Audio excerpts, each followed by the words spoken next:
I would like to acknowledge the Wallumattagal people of the Eora Nation, the traditional custodians of the land on which we meet and the waters that surround. I pay my respects to their elders, past, present and emerging. We thank you, Lord, for the honour of being called by our fellow citizens to this office of honour and trust.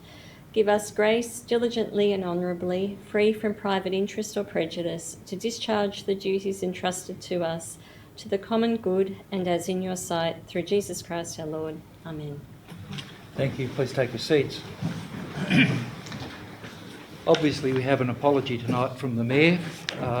General Manager, can we deal with his leave of absence at this stage? Yes, through you, Acting Mayor. The Mayor sent his late apologies this evening due to a personal matter. Thank you. Okay, move Councillor Carasso, seconded... it was Miles and Williams. Oh, thank you. That the Mayor's leave of absence be granted.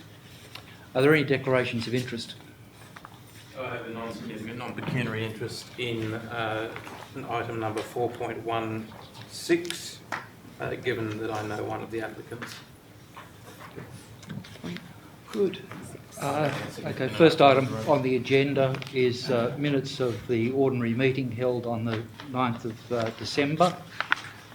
Move Councillor Williams, seconded Councillor Miles.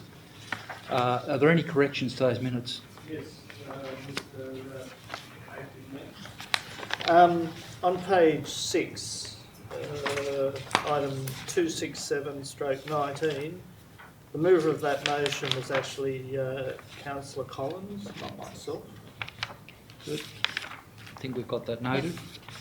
And also mine, I think, on page 7, halfway down, it says come IYR. I'm not quite sure what that's supposed to be.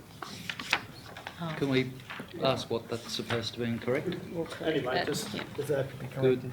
Thank you. Those in favour of... Oh, Eddie, sorry, Councillor Crasso. Also just a question on page 17, the questions without notice. I'm talking back and forth, but I can't quite see where they've been answered. Are they going to be answered at a later meeting? Well, I think you're actually referring to the extraordinary meeting, and I don't think there is normally provision for questions without notice to be asked at extraordinary meetings. Thank you. I believe the answers were in fact answered in a councillor briefing, In the bulletin. but I think it would be appropriate if those answers were made available publicly. Thank you. Good. Okay. At this stage, we're really only on the ordinary meeting, so those in favour of adoption of the meeting of the 9th of December. Okay, if we can move on to the extraordinary meeting, which was held on the 16th of December. It's a separate set of minutes, and I think, with respect, Councillor Crasso, that the matters you referred to were, in fact, at that meeting. Do we have a mover and a second for adoption of those? Thank you. Councillor Miles, Councillor Williams. Are there any corrections for those minutes? Any business arising out of those minutes? Okay. Those, if we say those in favour of accepting the minutes? Unanimous. Thank you. Mr. Acting Mayor, I'd like to move forward item 3.6, motion in relation to a state of climate emergency. I think, if you, with my forbearance, I would prefer that we hear the mayoral minutes and reports first. There is one of those items that's very relevant to one of the motions tonight, and I believe they should be heard first. So I guess we have a mover and a seconder on that motion, but I believe there's an alternative motion available elsewhere. Alternative motion. I believe there will be an alternate way of dealing with it, which I would suggest. I would like to move a motion that we start with item 3.3, as we have speakers for these issues. Item 3.3 being the Huntersville Public School drop-off zone. The speaker's not here for that, I don't think. 3.5, which is the Koala motion, and then 3.6, which is the climate emergency motion. So we have three. And the With respect, Councillor McLaughlin, would you find it acceptable if we were to deal with the mayoral minutes and Oh, well, I think, reports first? I think so, yes. I can't see why not. Good. Okay, Maybe let's we can move. switch Do we our have a motions. seconder for Councillor We've already, McLaughlin? we have to deal with that motion. What's the alternative motion? Councillor McLaughlin's. Councillor McLaughlin Forward, has I'll only second said that it's okay to move forward with the Okay. wasn't a motion. All right. Well, do you want to put your motion, Councillor Miles? Yeah. Okay. We'll put Councillor Miles' motion. Those in favour? Those against? Right. Councillor McLaughlin would like to put your motion. My motion is we deal with the mayoral minutes first, and then we deal with 3.3, 3.5 and 3.6 in that order as we have speakers on that. Good. Those in favour? Good. Thank you. All right. If we can move on to the mayoral minutes. The reason I wanted those to be dealt with first is the item 2.1 is of particular relevance, I think, to the Koala motion and other things that will come up in this meeting. I've kept in touch with the Mayor over this, but I think this is a particularly important motion. I will move it myself. Do we have a seconder for item 2.1? Councillor Miles, thank you. I'll read part of it. I found it hard to read. It does choke you up a little bit, but our year starts on a solemn note with the devastation caused by fire and drought front of mind for all Australians. It's been a tragedy of scale that we've not witnessed before, and has resulted in the loss of lives and long-lasting impact on people's sense of safety and well-being. Our thoughts are with those whose lives have been changed forever. In months preceding December, the focus was on the north coast of New South Wales, as well as other areas impacted. In response to this, Huntersville Council organised for funds to be donated through a buy a bail initiative, raising to date $4,804.10. Huntersville Council has a friendship pact with Richmond Valley, and we offer to support them with a drive for non-perishable food items and toys to be delivered to families in Richmond Valley who had been impacted by the fires. As we know, bushfires have not only had a physical impact, but they've also had a social and emotional impact. To offer support to children of the Richmond fires, local school children at Huntersville Primary School, with the support of the new Principal Kim Dudgeon, wrote letters to children in Rappville and Leeville. These letters expressed support and were delivered by the Mayor of Richmond Valley, Robert Mustoe, to children in the area. Late December letters were received from the school children of Rappville and Leeville to children of Huntersville Public School, making thanks for their support. Over the Christmas and New Year period, New South Wales continued to be ravaged by bushfires, with devastating impacts along the south coast and inland and up and at an unprecedented scale. In response to this, New South Wales Government has requested that Office of Local Government be the state coordinating agency between affected local councils seeking assistance and councils who have the capacity to assist. OLG has teamed with the City of Sydney, City Resilience Officer and Local Government New South Wales to provide a disaster recovery council reserve coordination service to assist councils impacted by the bushfire. The recovery has been established, coordinated by the City of Sydney in conjunction with the New South Wales OLG and the New South Wales Emergency Office. The City of Sydney has seconded 2 full-time staff and a number of subject experts, including legal and work health and safety, to assist. The first phase of the work is focused on collating a database of who can do what and preparing information regarding how to prepare secondments who may need travel or may need to travel to affected communities. The Office of Emergency Management will liaise with affected councils to understand their needs.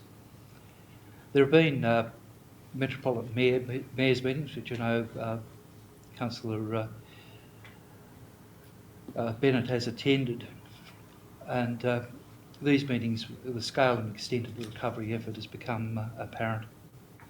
There are impacts on local communities, local infrastructure, local economies, native flora, native fauna.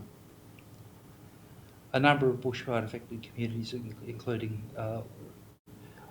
Wallandilly, Wingecarriby, Shoalhaven, Eurobodalla, Bega Valley, have advised they are no longer able to take any more donations of physical goods and would encourage people instead contribute financially to their time or volunteer their time. The mayoral report goes on to say that a new website has been established to coordinate and manage donations to bushfire-hit communities via Give It. New South Wales Government Minister Shirley Hancock has said states 121 councils would have access to national not-for-profit organisations which will act as virtual warehouses and coordinate distribution of goods and services to those in need. New South Wales Government has provided funding for New South Wales councils and their local charities to assist Give It. Give It records public and corporate pledges of support and work with councils to match donated recipients. The service is also included on online hub linking residents seeking assistance to local support services. Money donated is used to buy from local businesses. Important point, because money donated actually goes back into those affected communities. I think the important thing about the report is that there's been a huge level of coordination between various bodies through the mayoral or the metropolitan mayors, local government, New South Wales, Office of Local Government, City Council and their resources. So I would commend the motion and ask who is in favour of that.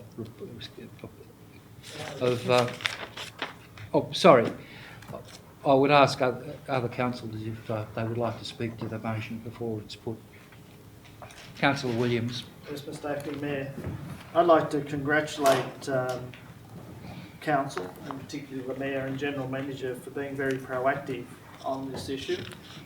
I personally have been to the worst affected fire areas in New South Wales, and it's very evident that the communities need to go through a healing process within themselves, as well as receive expert assistance in certain areas. And what Council is doing through its collaborative relationship with a range of other councils and through the involvement of the Mayor and the General Manager is being able to identify within our metropolitan resources what is available, and then letting those communities find the best match and the most appropriate service and help that they need. And at times of trauma like this, it's that level of understanding and cooperation that's most important. I also note in this report the very successful program ran over Christmas by the Mayor, achieving over almost $5,000 in donations towards the effort from our local community. So I congratulate the Mayor and the General Manager, and through yourself, Mr. Acting Mayor, for the work that Council has already been put in and the sensitive and targeted way which it is now approaching this, and particularly with our, what you call it, sister city or companion city, Richmond Valley. It's extended right down to the grassroots of the children and providing support and linkage within our own schools and their schools. So I think that is a sterling effort from our council, and I do congratulate those involved. Thank you, Councillor Williams. Councillor Miles. I will just also add, Council's done a great job, but also I do know of many local community groups that have also contributed very seriously to the drought relief effort and to the bushfire appeal. Villa Maria School is one that stands out particularly. They did an enormous food drive that was then carted down by some of the parents down to affected areas. So I'd just like to commend them on their service to the community as well. Good. Thank you, Councillor Miles. Any further discussion on this motion? I'll put the motion. Those in favour? Aye. Thank you. It's unanimous. If we can move on to item 2.2, which is the Huntsville residents recognised in Australia's 8 Days Honours Roll. Two of our very distinguished citizens, Mr Peter Manis Calco and Dr Samuel Sorretti have received, or did receive, the Order of Australia, which was announced by the Governor General or the and Chancellor as on the 26th of January 2020.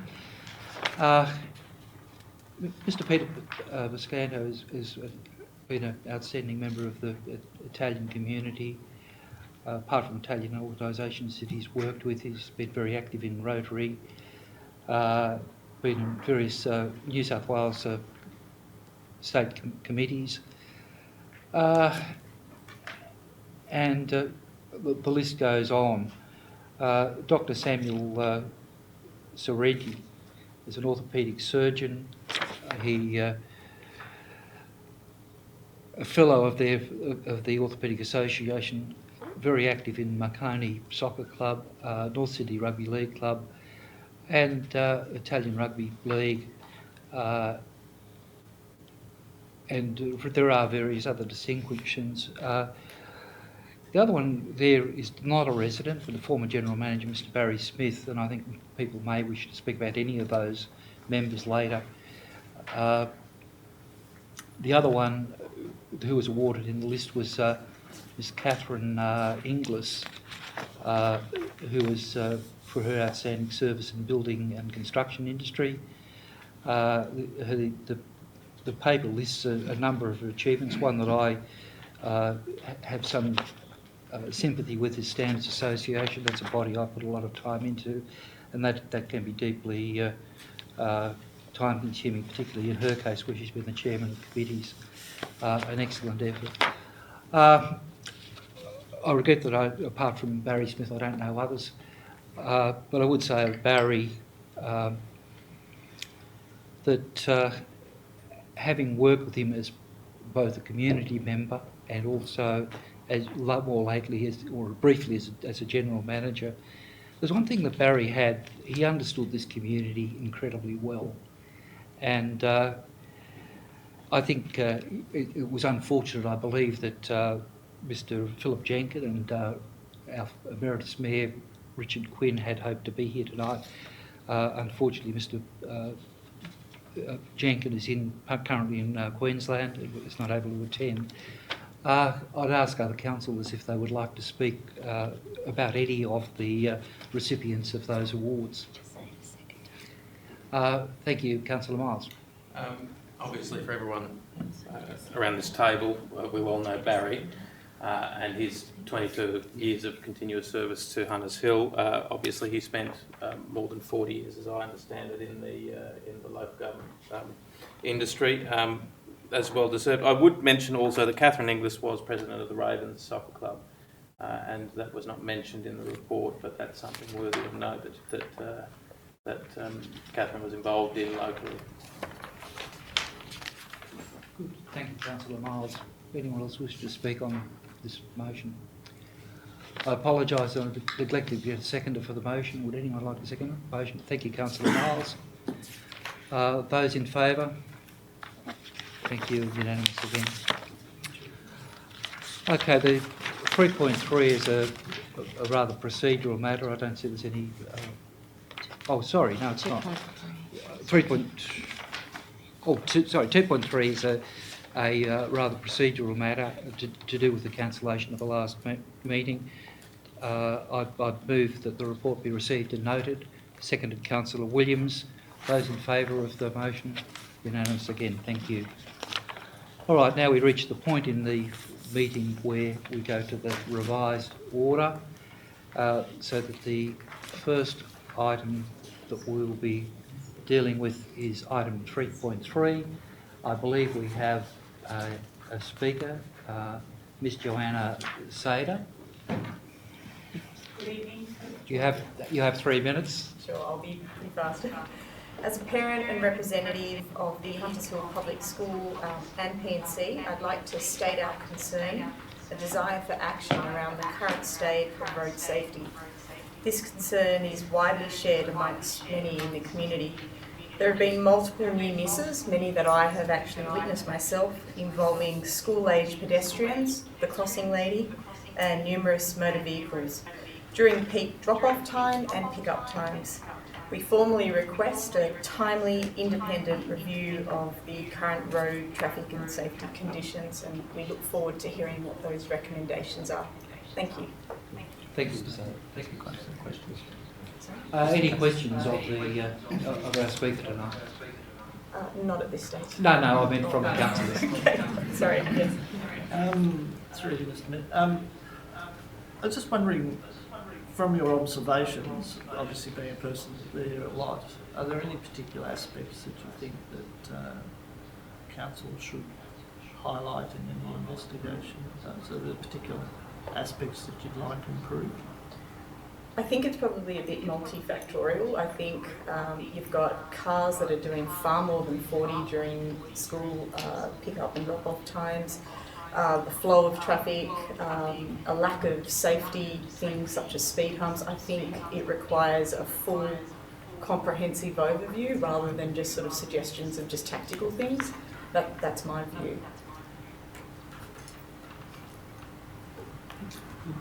Thank you very much. Councillor Collins. Mr Deputy Mayor, I actually think that there's an administrative error. I actually moved that. Did you? My apologies. So that was, if we could swap that around. Oh, okay. In the paper it does say Councillor Collins. Yeah, sorry. This is obviously a concern that's been raised several times before. I think pedestrian safety is getting better off the overpass. Obviously the overpass is something that we have to look at as kids get off the bus at on the western side of the overpass and walk through to both Hunters Hill High School. Obviously Reeby Road has been completed now, which is excellent. But the pedestrian access for students that are walking to school that direction for the drop-off zone, obviously cars coming westbound from the peninsula are doing much greater speeds than they probably should into a school zone. I think it's probably time that we look at independent assessment of these things so that we can deal with them, as Joe said, holistically. Anyone who has driven through there in the morning knows that it's a bit of a nightmare. It's congested, but then, on one side of the road it can be congested, on the other side of the road you can have people going far in excess of 40 kilometres an hour. So I think it's a healthy thing to review. I think that there are things that we can do almost immediately to assist. Obviously the zebra crossing has deteriorated and needs to be repainted. I think that's really important because cars can't see the zebra crossing and therefore they are less likely to slow down as they get through there. I think that as part of an independent assessment, as the motion says, they should investigate the installation of a roundabout at the corners of Alexandria and Church, or Alexandria and the Avenue. And the space there is actually large enough to cater for it. And I think that would, that's a large, dangerous intersection for a lot of people. So I think it's a good thing to look at those sort of solutions. I think that potentially even looking at signs that other councils have installed that actually monitor people's speeds and tell them you need to slow down, not a speed camera, but a warning sign. I think that's this can all be considered as part of an independent review into that section of the road. So I'm happy to commend the motion and hopefully it gets passed. Thank you. With the confusion about who was moving and seconded, I presume Councillor Collins will be seconding. Thank you. Councillor Miles, I wonder whether you would consider a small addition into that motion, which will not affect it in any way. My concern would be that that roundabout you propose would be on the two, or have two of the roads entering it on the two steepest roads at Hunters Hill. That may not be technically feasible. So I wonder whether you would consider, after the word roundabout, inserting the words "or keep clear's road signage." You're happy for that to be the case. It is as the motion reads, just an investigation. Sure. At this stage, so I'm happy for that to be the case.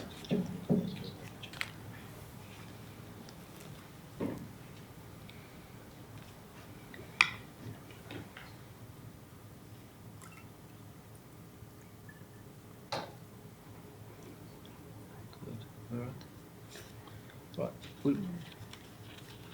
Okay, that amendment having been accepted, are there any speakers against the motion? Any other speakers for? Councillor McLaughlin. Yes, I'll speak for the motion. I'm just wondering though, if Councillor Miles might consider an amendment to point 1, because at the moment I read that point 1 is engaging a traffic consultant to review the drop-off zones. And I think what we're hearing from our speaker and from what we're hearing from you is it's a much larger issue than just the drop-off zone itself. It's a number of factors, that it's a holistic approach to what we could do there, I think. So I'm suggesting perhaps we review traffic and pedestrian safety At Hunters Hill Public School. in and around Hunters Hill Public School. Yep. Happy for that. Thank you. And the reason I say that is because... So the amendment's accepted, Councillor Miles? Yep. The reason I say that is because, like you, Joanna, I was on the PNC about 8 years ago before I got on council, and we looked at the drop-off zone at Hunters Hill Public School quite extensively with council then, and I think we were able to get a couple of extra spots, but there's a huge amount of physical constraints around that area, including the fact that you've got the pedestrian crossing which runs into a drop-off zone, which runs into a bus zone, which runs into parking spaces. So it's quite a difficult area to navigate. One thing that did come out though from the investigations we had was it wasn't so much about the drop-off zone itself.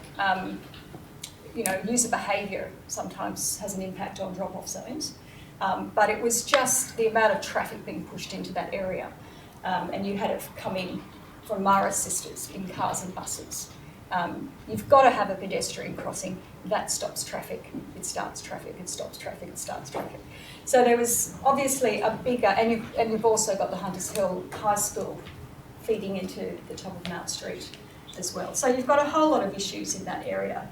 That slow everything down. And I think it is important that if we're going to look at it, we look at maybe staggering start and finishing times for the various schools, or we consider a roundabout if that's the way the traffic consultant thinks we should go. But I just think it needs to be more of a larger approach rather than a smaller approach. But having said that, I do note that we also have another motion in play which incorporates the PMCs getting together on a committee that sort of discusses these kinds of issues more generally. So I just bear that in mind as well when we look at this. Thank you, Councillor McLaughlin. Anyone wish to speak against the motion? Anyone else for? Thank you, Councillor Williams. Yes, Mr Mayor, I see this is a logical progression in what Council's been working towards over the last, or over this term. We've seen improvements to the issues associated with Brain Park Public School. We've seen, in the short future, we'll see additional pedestrian crossings associated with Willa Maria and St Joseph's. And we've been working with the Hunters Hill High School to improve their outcomes. So this is the next one on the list, and I think it's appropriate that we have a look at it and seriously look at how we can alleviate some of those issues once they're identified. Thank you, Councillor Williams. Any further speakers on the matter? Okay, I'll put the motion. Those in favour? Unanimous again. Thank you. Next item on the agenda is item 3.5, assist in koala habitat recovery. Do we have a mover and seconder for that motion? Oh, sorry, we do have a speaker. I apologise to Mrs Alvarez. You have 3 minutes. Thank you for the opportunity to address you in respect of this issue, about which I'm very passionate. The plight of native animals of Australia distresses me greatly. I adopted koalas for my grandchildren for Christmas, but what more can be done to help this desperate situation for these beautiful, lovable animals? We're Australia's first garden suburb. Could we lead the way with these suggestions? Realising our council has budgetary constraints, this project need not cost council anything.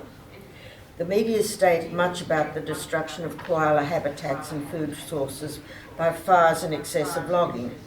Can council identify any koala fodder in our municipality or seek assistance from a suitable authority to find ways to help meet the desperate need of food for our koalas? When identified trees are trimmed, council could deliver loads to koala sanctuaries. Alternatively, such organisations could be notified when branches are available for collection at a specified time and place. Publicity could be arranged for the project with the hope other councils will follow suit. It can also be raised at combined Australian Council conferences. Another stage of the project could be the establishment of additional planting of suitable trees in places such as Baronia Park, Kelly's Bush or Buffalo Creek, and include gifting suitable plants at citizenship ceremonies for planting on private properties or other designated places. Positive report has been received when discussing these ideas with others. I even had suggestion if sufficient food trees can be identified or cultivated in some of our parks, appropriate authorities may consider our municipality could lead the way towards finding new habitats for these lovable animals. Recently, Wildlife Fund staff were promoting adoptions, such as those for my grandchildren in the shopping centre. I informed them of my suggestions, which they said was great, and our koalas need all the help they can get. The Australian magazine recently had an article stating translocation is possible. Some conservationists believe human intervention is bad for koalas' survival. However, where development must happen, appropriate monitoring and management can enable koalas and humans to coexist. While my primary concern is to provide fodder for these lovable animals, I'm sure the children in our municipality would love to have some koalas in their neighbourhood if this was a possibility. I pray Council will give serious consideration to this suggestion and give it a go. Thank you. Thank you, Mrs Alvarez. Are there any questions from councillors? Nobody object. Thank you. We have a mover and second for the motion. Councillor Miles, Councillor Collins. Councillor Miles. I think it's a very nice, it's a nice idea. Obviously, wildlife across the country has been affected quite seriously through the bushfires and floods. At this stage, the motion just says that we should write to organisations to see where we can offer support. For clarity, I'm not sure that we'd be adopting koalas to release here. I think that we'd actually be paying to adopt koalas that are in refuges or that are in recovery. So before you think that you're going to get a whole bunch of koalas wandering around Baronia Park, that was the suggestion that was offered. This obviously came from Pamela, that was raised with me, and I thought it was there. So I thought we could throw our support behind that. Thank you, Councillor Miles. Would anyone wish to speak against the motion? Anyone else wish to speak for it? Thank you, Councillor Williams. I think we need to be doing what we can with our iconic species, as well as a whole range of different species that have been impacted in recent times, not only by fire but also by development and encroachment on habitat. I think we probably need to look a bit more closely at the specifics as to how we could help, and maybe need to get some expertise, because my understanding of koalas are that they only eat a specific type of tree, and I'm not aware of that existing in our area. But planting some may provide opportunities into the future. The problem with locating them in Hunters Hill would be, I think, predators as well as dogs, as well as roads, which takes an enormous toll on these animals right across New South Wales.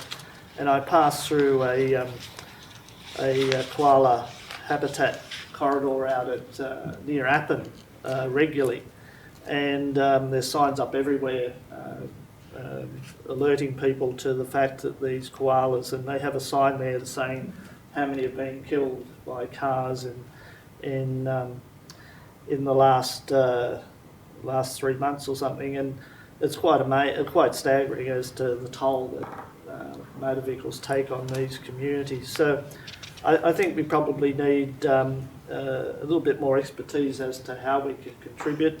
I think council is sponsoring community pouch making exercise, which is about making pouches suitable for wildlife, particularly the baby ones, to be looked after in. So a very good idea, and I think we need to get some a little bit more expertise or input from our staff as to exactly how we can manifest this into help, because of the specific requirements of these animals, and also the real risk of these animals being in urban areas. Thank you, Councillor Williams. Anyone else wishes to speak against the motion? Anyone else for the motion?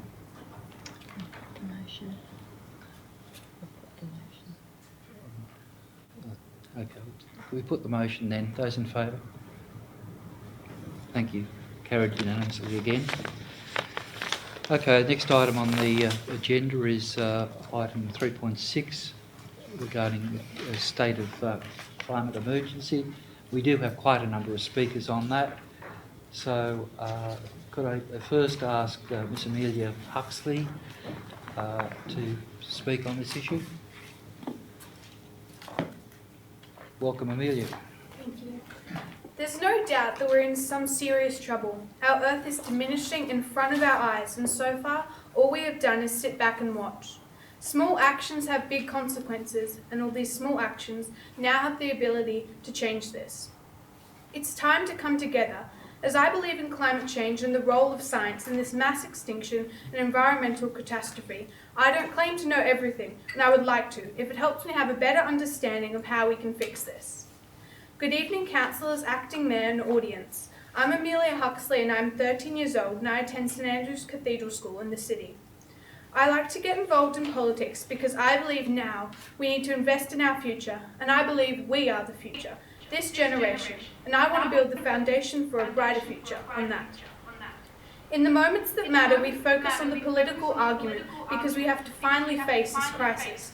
When I hear people in power talking about the climate, it seems like a blame game, ganging up on each other instead of cooperating to make a difference. But here we are, the youth, trying to make a change. We're not being taken seriously. Some of us have ideas, not just the ability to point out everything wrong in the world, and some of us want to share those ideas. We are lucky to live where we do. We have access to nature and bushland, as well as still being in the city. Wouldn't it be a shame to lose what we have? That's why more than ever, we should treasure our wildlife and nature. Education is the key. Students like me deserve to be educated in the causes of this ecosystem breakdown. Science is the answer. We should invest more money and energy and resources into science that can solve all of our problems. We should have more animal rehabilitation centres that are open to school surgeons that help children learn about endangered Australian animals. This is important to encourage kids to care and want to be involved in saving them. My neighbour volunteers by helping sick and injured wildlife and helping them recover, just in her backyard. Imagine how much we could do if we had a whole volunteer centre. How we could inspire others just to do the same.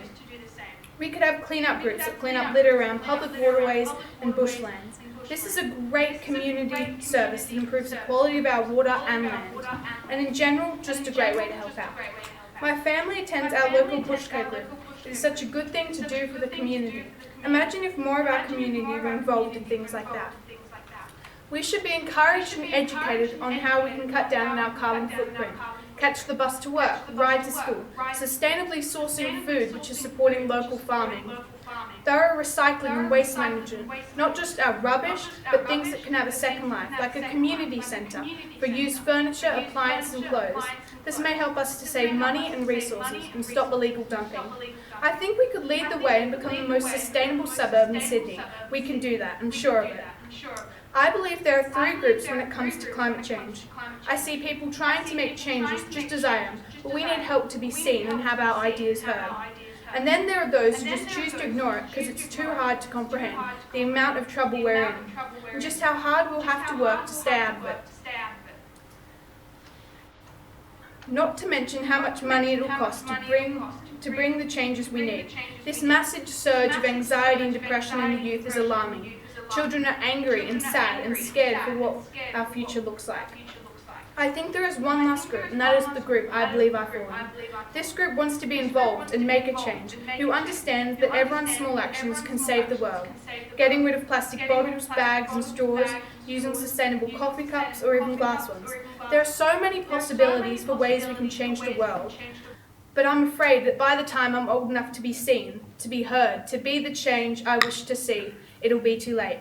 And I don't want it to be. The time for change is now. The repercussions of this global neglect has forced us into two options. Do we keep fighting each other, ignoring ideas and ignoring the children looking at us to do something? Or do we finally take action? Do we start to listen to science and others generating ideas that can save us? I'm willing to change, and young people around the world are too. We just need to be heard. I work hard to have a voice, and I'm only getting started. We need to express our ideas and invest in the future.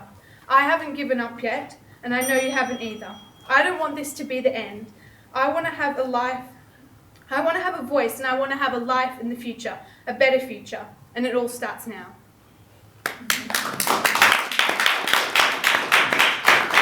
Thank you, Amelia. If you could wait there for a little while, and I'll ask if councillors have any questions of you. Councillor Miles. Hello, Amelia. Good to see you again. The problem I have with this motion, and you've got some really great ideas that you mentioned, the clean-up groups and volunteer centres, and encouraging education in this space, and you mentioned building a community centre. These are all fantastic things, and I think they're things that we need to take on board and consider. And I, like you, am a young person on this table, and I think that we do need to do more with climate action.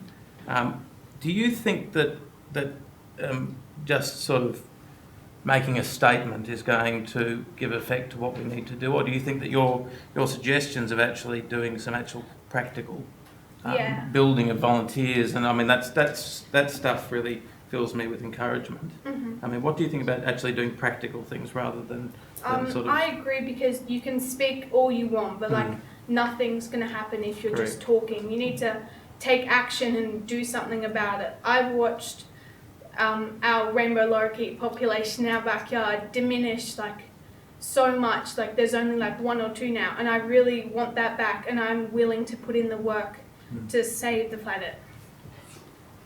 That's great. Any other questions of Amelia? Thank you, Amelia. Thank you. Thanks, Amelia. Before you step down, I think I can give you some great news about the future direction of Hunters Hill Council.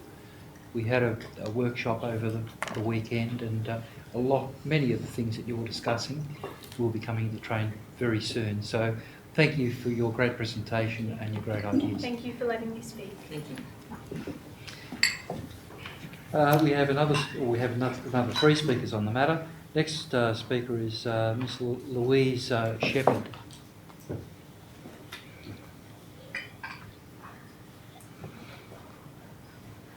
Good evening. I'm here because I believe that our government at every level has a moral responsibility to tell the truth and to act in accordance with the truth of the climate emergency that we're facing now and into the future. The majority of Australians want Australia to be net zero by 2050 or a lot sooner, as does the Business Council of Australia, the IPCC, the CSIRO, Australian Industry Group, and all of the states and territories, as do more than 70 countries from around the world. I'm a mum of young children, and I've been a local resident for 9 years. I'm a classic, quiet Australian who until recently was slightly oblivious to the bigger context in which I was living. I thought governments at all levels had our best interests at heart. How wrong I was. After reading the climate science and getting my head around the politics surrounding climate change and the mining industry, I became increasingly concerned. I'm now a reluctant climate activist in my spare time around parenting and running a small business. This summer was frightening and unsettling for so many. My family on the south coast in the Shoalhaven area faced the threat of fires and more recently flood. And my elderly parents were scared and angry to be facing such uncertainty. At school, parents are unsettled and frightened. They're concerned about smoke, air quality, missed days of sport, and power outages. They are not prepared for this to be the new normal. In a recent survey of 1,800 New South Wales residents, 3 of the 4 top concerns were climate related. I'm also a clinical psychologist and executive coach. I've been a clinical psychologist for more than 20 years. More and more clients are sharing their anxiety about the future. Like me, some are reporting sleepless nights as they fear what sort of planet their kids and their grandkids will be inheriting. I'm concerned for the elderly during heat waves and blackouts, and for those with asthma and for other conditions. The AMA, the Australian Psychological Society, and so many other organisations are also deeply concerned about the worsening physical and mental health in our communities. We're also very concerned about the rise of PTSD following this awful black summer. We're currently heading to 3 degrees of warming, and that is not okay. There are benefits to Hunters Hill Council and to constituents. Declaring a climate emergency demonstrates integrity and leadership. It presents an opportunity to be on the front foot. An integrated approach is called for that encompasses mitigation, adaptation, carbon sequestration, I practice that at home, education and advocacy. We can learn from the more than 50% of councils that have taken this courageous stance. Benefits to the area may well be that we can slow the rising of sea levels and thus minimising the impact on properties and on property prices, no doubt. We can prepare homes and businesses according to the building standards that reflect the changing climate, and we can help our community to transition to 100% renewable energy. Thank you. Thank you.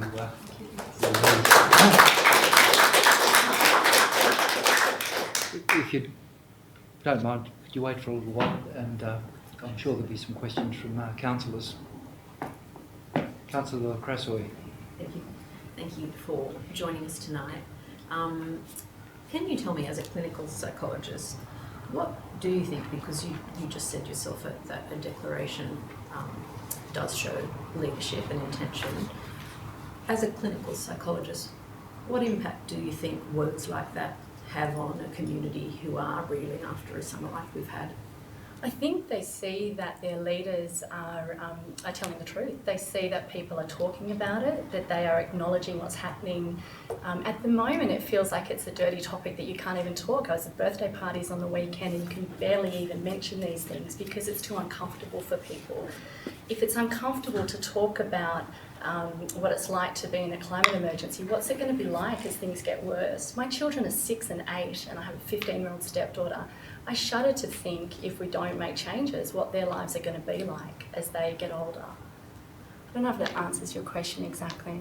I guess what I'm trying to ask is for them, for someone like young Amelia over here, who's sort of, at your suggestion, felt that perhaps a statement of intention isn't enough, doesn't go far enough, which of course it doesn't. Yeah. But what does it do? What do you feel it would do for people from your psychology perspective? Look, I guess it makes them realise that they're not crazy, that they're not experiencing something that is ridiculous. It's about telling the truth and acknowledging it and being able to say, we understand what you're going through. It's like, well, it's not like, but you know, sometimes in my field, terrible things will happen to people and people will try to minimise it and make it sound like it didn't happen, whether it be bullying, whether it be domestic violence, whether it be sexual abuse. If we think about it, when people acknowledge these things, they feel like they've been heard and they feel like the adults are taking things seriously. And at the moment, the adults in our country are not taking things seriously. Councillor Lawrence. Yes, what do you tell your patients? My clients. Your clients. That if they tell you they're having anxiety about climate change. What would you tell them? I'm led by them. So often it will be things like coming in to see me in thick smoke. I'm in Macquarie Street in the city. They come in, they sit down, I ask them how they are, and they'll say something about, I couldn't sleep last night, I'm just really worried about this. And so I go with what they're really talking about. So I acknowledge their anxiety. If they raise it, I don't raise it if they don't. If they raise it, then I assure them that it's perfectly understandable that they would be feeling anxious. Thank you. Are there any other questions of the speaker? Thank you very much, Ms. Shepherd. Thank you very much.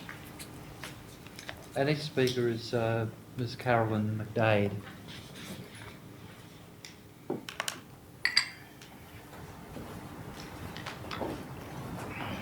Thank you, Ms. Thank you. McDade. You have 3 minutes. Thank you.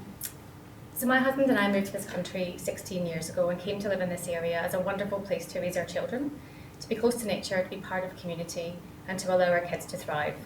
We built a studio in the backyard so our relatives from Scotland and France could come to enjoy this way of life too.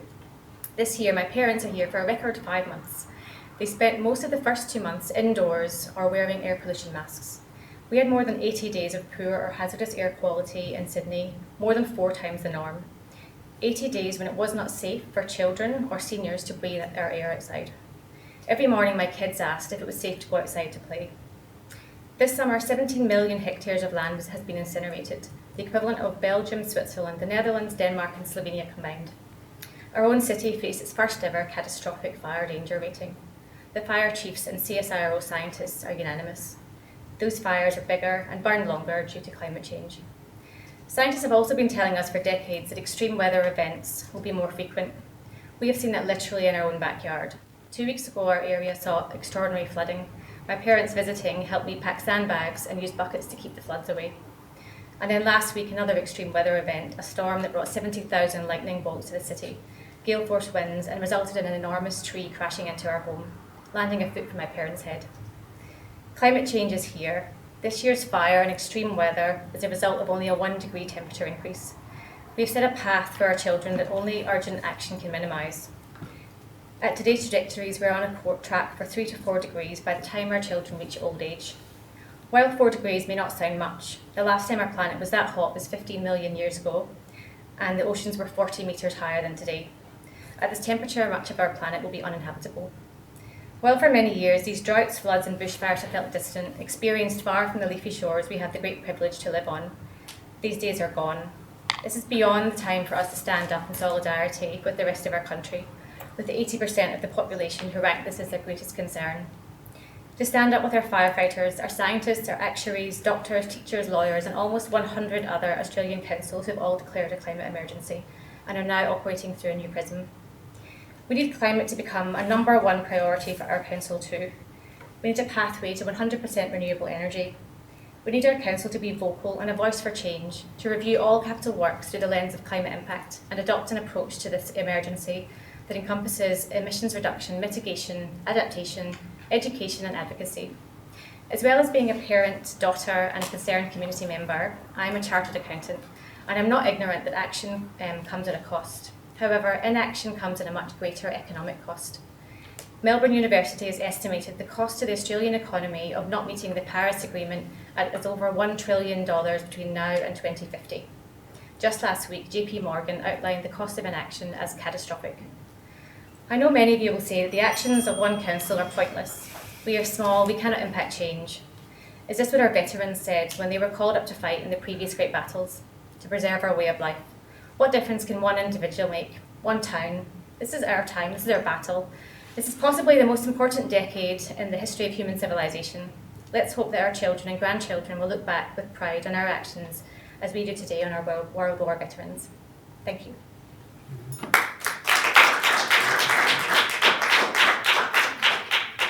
Thank you, Ms McDade. Are there any questions from councillors? Good. Thank you very much. We have one more speaker on this matter, Reverend Michael Armstrong. Welcome, Reverend Armstrong. Thank you. 3 minutes. I'm Reverend Michael Armstrong. I'm the rector of the Anglican parish of Hunters Hill. I'm a local resident. I'm the father of 3 children who attend Hunters Hill Public School and Preschool. I'm here to support the motion listed as 3.6 on your business paper in regards to the climate crisis, encouraging local action. I believe that this is a most crucial issue, and I fully endorse this motion and support it at every level. As a Christian, I believe that the stewardship of creation is paramount to my faith, and that having care for and concern for it reveals our love for God, who is creator of all. As a Christian, I also believe that the Bible calls me to act justly and responding to climate change, which is impacting people at every single level, especially the poorest of the poor, is the most significant just action that can be taken now. I'm not only Christian, I'm a person of science. My first degree in studies were in science and focused heavily on dealing with climate change and its impact at every level: nature, culture and heritage. I'm most pleased to see people of good conscience, of faith and no faith, are heeding the call of science at this time. I'm also pleased to hear business and other organisations say that they have the ability to address this issue now. The resources are available now. All that is missing is encouragement and willingness from governments at every level. Hence, I'm also pleased to hear people like our local member, Trent Zimmerman, standing up on this issue within his own party, calling upon them to act, just as this council should this night. Should council do so, I also give my assurance as rector of the Anglican parish of Hunters Hill that we will seek to work with you at every level to ensure that we are sustainable in this community. For this is our future. I can also share with you that Father Kevin Bates and Reverend Sunjay Yong have also agreed, as part of the local Catholic in 9 churches, that they would also like to be on record that they will work with you this night to ensure that this issue comes forward and moves forward. Over the 5 years I've been rector in this parish, I've made changes to seek to tackle climate change at very simple levels, which are significant. We worked on putting solar on our buildings. We replace lights with LED when we can. We make sure that we've reduced our waste. We no longer use as much paper and plastic as we have. We've reduced our photocopying by 80% in the last 3 years. We continue to work changing the way that we operate, reducing our impact upon the creation, and in doing so seek to be good stewards of it. These are small things and there's a long way to go. But I believe as a small community we can make a massive difference. I know not only as a person of faith and as a person of science that we need to do such things, but as others have said, I'm the father of 3 small children. There is nothing more than I want to do to protect them, to ensure that this world, which is truly something to behold and give thanks for, is not something to be frightened of, but is instead an immense blessing, and one that will nurture them and countless people after them. I pray that this will occur.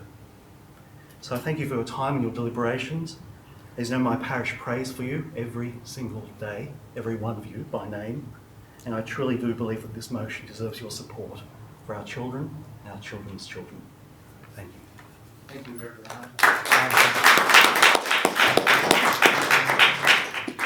Are there any questions of Reverend Armstrong, councillors? Thank you very much. Words matter. Words matter. For Christians, what we state, what we believe, and then we put action behind it. Words matter. Thank you. Thank you, Reverend. Well, can I ask for a mover of the motion? Councillor McLaughlin, seconded Councillor Crasoy. Councillor McLaughlin. Well, firstly, I'd like to thank our speakers tonight and those who have contacted us and supported this motion. It is so important to have our community leaders on board, as well as our future community leaders and future leaders as well. We need to be lockstep on this important issue, so I'm really encouraged that we've had speakers tonight from all of those different areas. So why declare a climate emergency, and why do we use that term? We do so because just declaring that the climate is changing means nothing and it does nothing. Declaring an emergency makes it our priority in everything that we do. And because Hunters Hill has always been at the forefront and the right side of history, then it's the right thing to do. We declare a climate emergency because Hunters Hill has a proud history of preserving and protecting the environment, and its residents have always been passionate about this. Hunters Hill has always led movements like this that agitate for outcomes that do change our people's lives. We do declare a climate emergency because this summer has been a watershed moment for our country and for our residents. We saw the world looking on at us, horrified by what they were seeing. And a lot of you have mentioned that tonight. They saw that our country was enduring in real time what had only been predicted up until then. They saw the heat and the drought and the dust and the dangerous air quality and the cataclysmic weather conditions. We were in an emergency.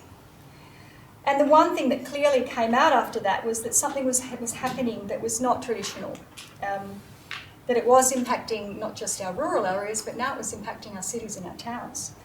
And that urgent action was required. And you could see that whether you're a farmer or a fisherman or rural or an office worker or whoever, you couldn't help but be impacted.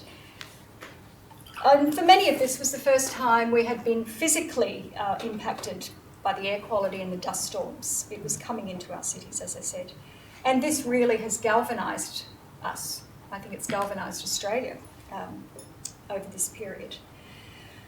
So one of our speakers has already mentioned that over 100 jurisdictions, including almost 100 councils across Australia, have already declared a climate emergency, including many of the rural and regional councils directly impacted by these extreme weather events. Bega Shire Council, Lismore, Ballina, Bellingen, Hawkesbury, Adelaide Hills, to name a few. This equates to over 8 million Australians currently living in jurisdictions which have been declared who have declared a climate emergency. Worldwide, we have over 800 LGAs across the world having declared climate emergencies. That's over 140 million people so far. Pope Francis has declared a climate emergency.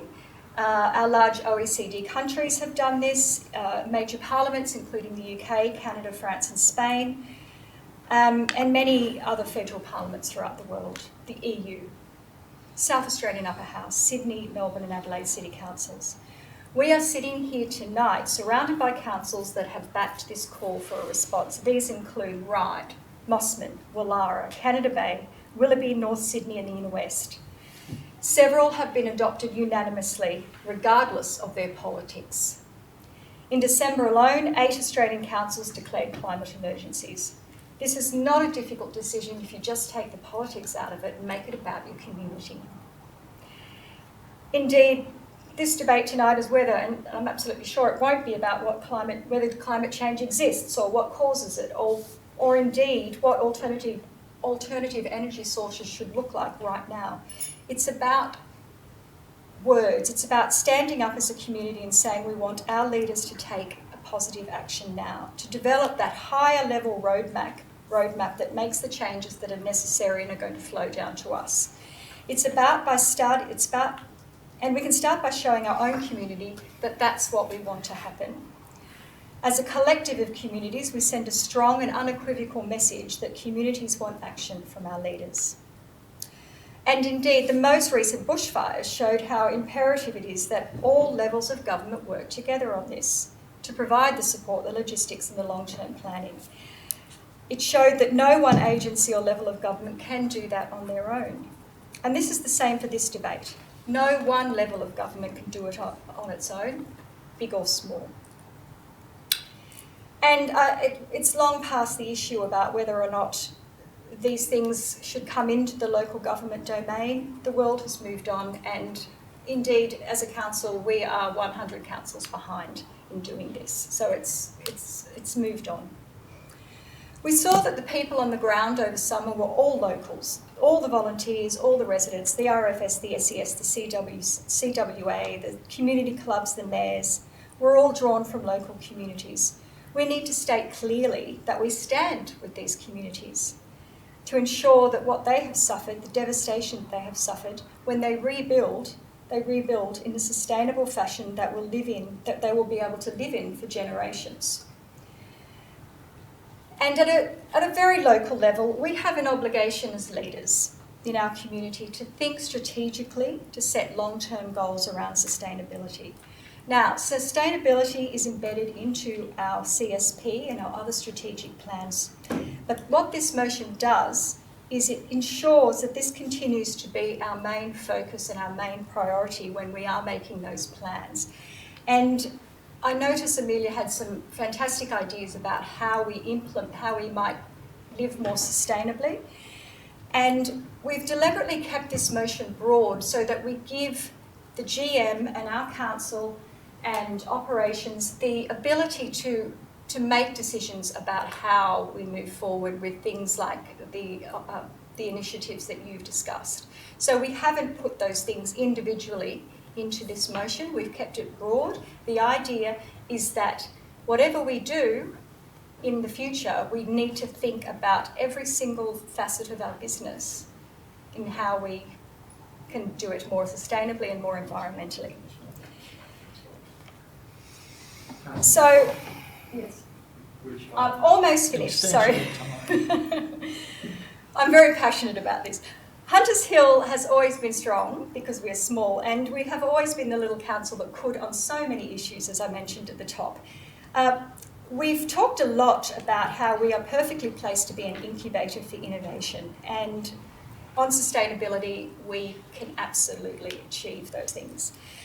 We've got actually a motion a bit further on in the business paper tonight which talks about the circular economy, so the waste to product. And that's just one initiative that is taking place. And that's why the motion is broad, so that we can build on all of that and work with our other LGAs, our state and federal governments, corporations and other organisations to say that emergency action is required now, and we're going to do all we can to do better ourselves and to call on our leaders to do the same. So I commend this motion. I thank the speakers for coming along tonight. Thank you, Councillor. Are there any speakers against the motion? Councillor Collins. Thank you.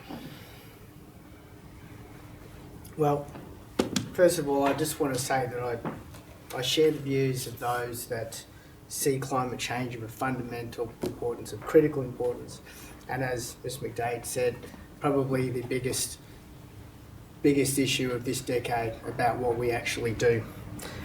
The decisions that we make affect our children, and as a father of 4 children myself, I believe we have a collective responsibility and an individual responsibility to do more on this issue. But as the most important issue that we're faced with, it's too important just to pay it lip service. We can't just declare something, we've got to do something. Leading with words and not action is not leadership. We need to make change. We all need to make change individually. Like Ms Huxley was saying, we need some great ideas. Let's get them on the table tonight. I think we should tonight put these changes into place so it goes from being just a broad statement with a well-intended statement, with no outcomes, to something that will have outcomes. If it is imminent that we do something, well, let's start tonight. I'm going to propose an amendment shortly to get this started, and I'm going to give some suggestions about how we can actually start becoming a leader in this area, not in the way that we pay it lip service, but the things that we do. And we are doing a lot, but we can do more. We can do more collectively and individually. But I do want to firstly just touch on this issue of the emergency notion of it. It is one thing to describe something as fundamentally important, that we need to take action today. We need to start doing things, not in 3 years, 5 years, 10 years' time. We need to start right away. It doesn't make it an emergency. The problem I have with it, it's suggesting that we have imminent peril. And I don't want my children growing up in a state of emergency. My oldest child's only 5 years old. I'm not going to go home and tell her that she's doomed. This idea of kids having anxiety about climate change bothers me. It bothers me because we're running around telling everyone that the world is doomed. Yeah, we have a serious problem. It may be, as Ms McDade said, the biggest problem we're facing this decade. We need to deal with it. We need to be pragmatic and address it. Not run around scaremongering, virtue signalling and not doing anything effective. So I'm going to move an amendment, if I may, at this point in time. Yes, Councillor Collins, but please have your amendment. So, so number 6.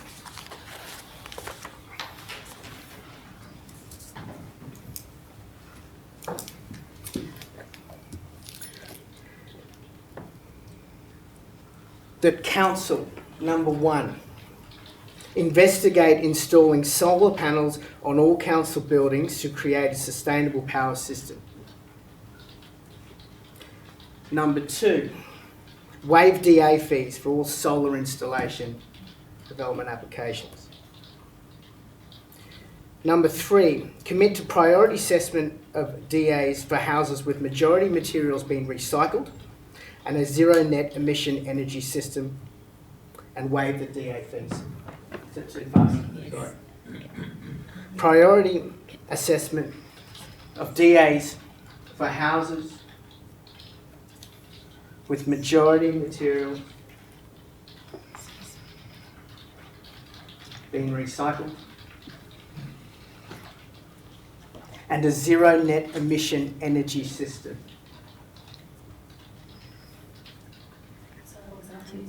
Emission energy system.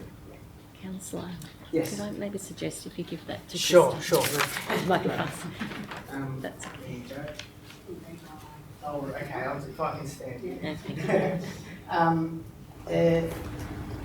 And waive the DA fees as well on that.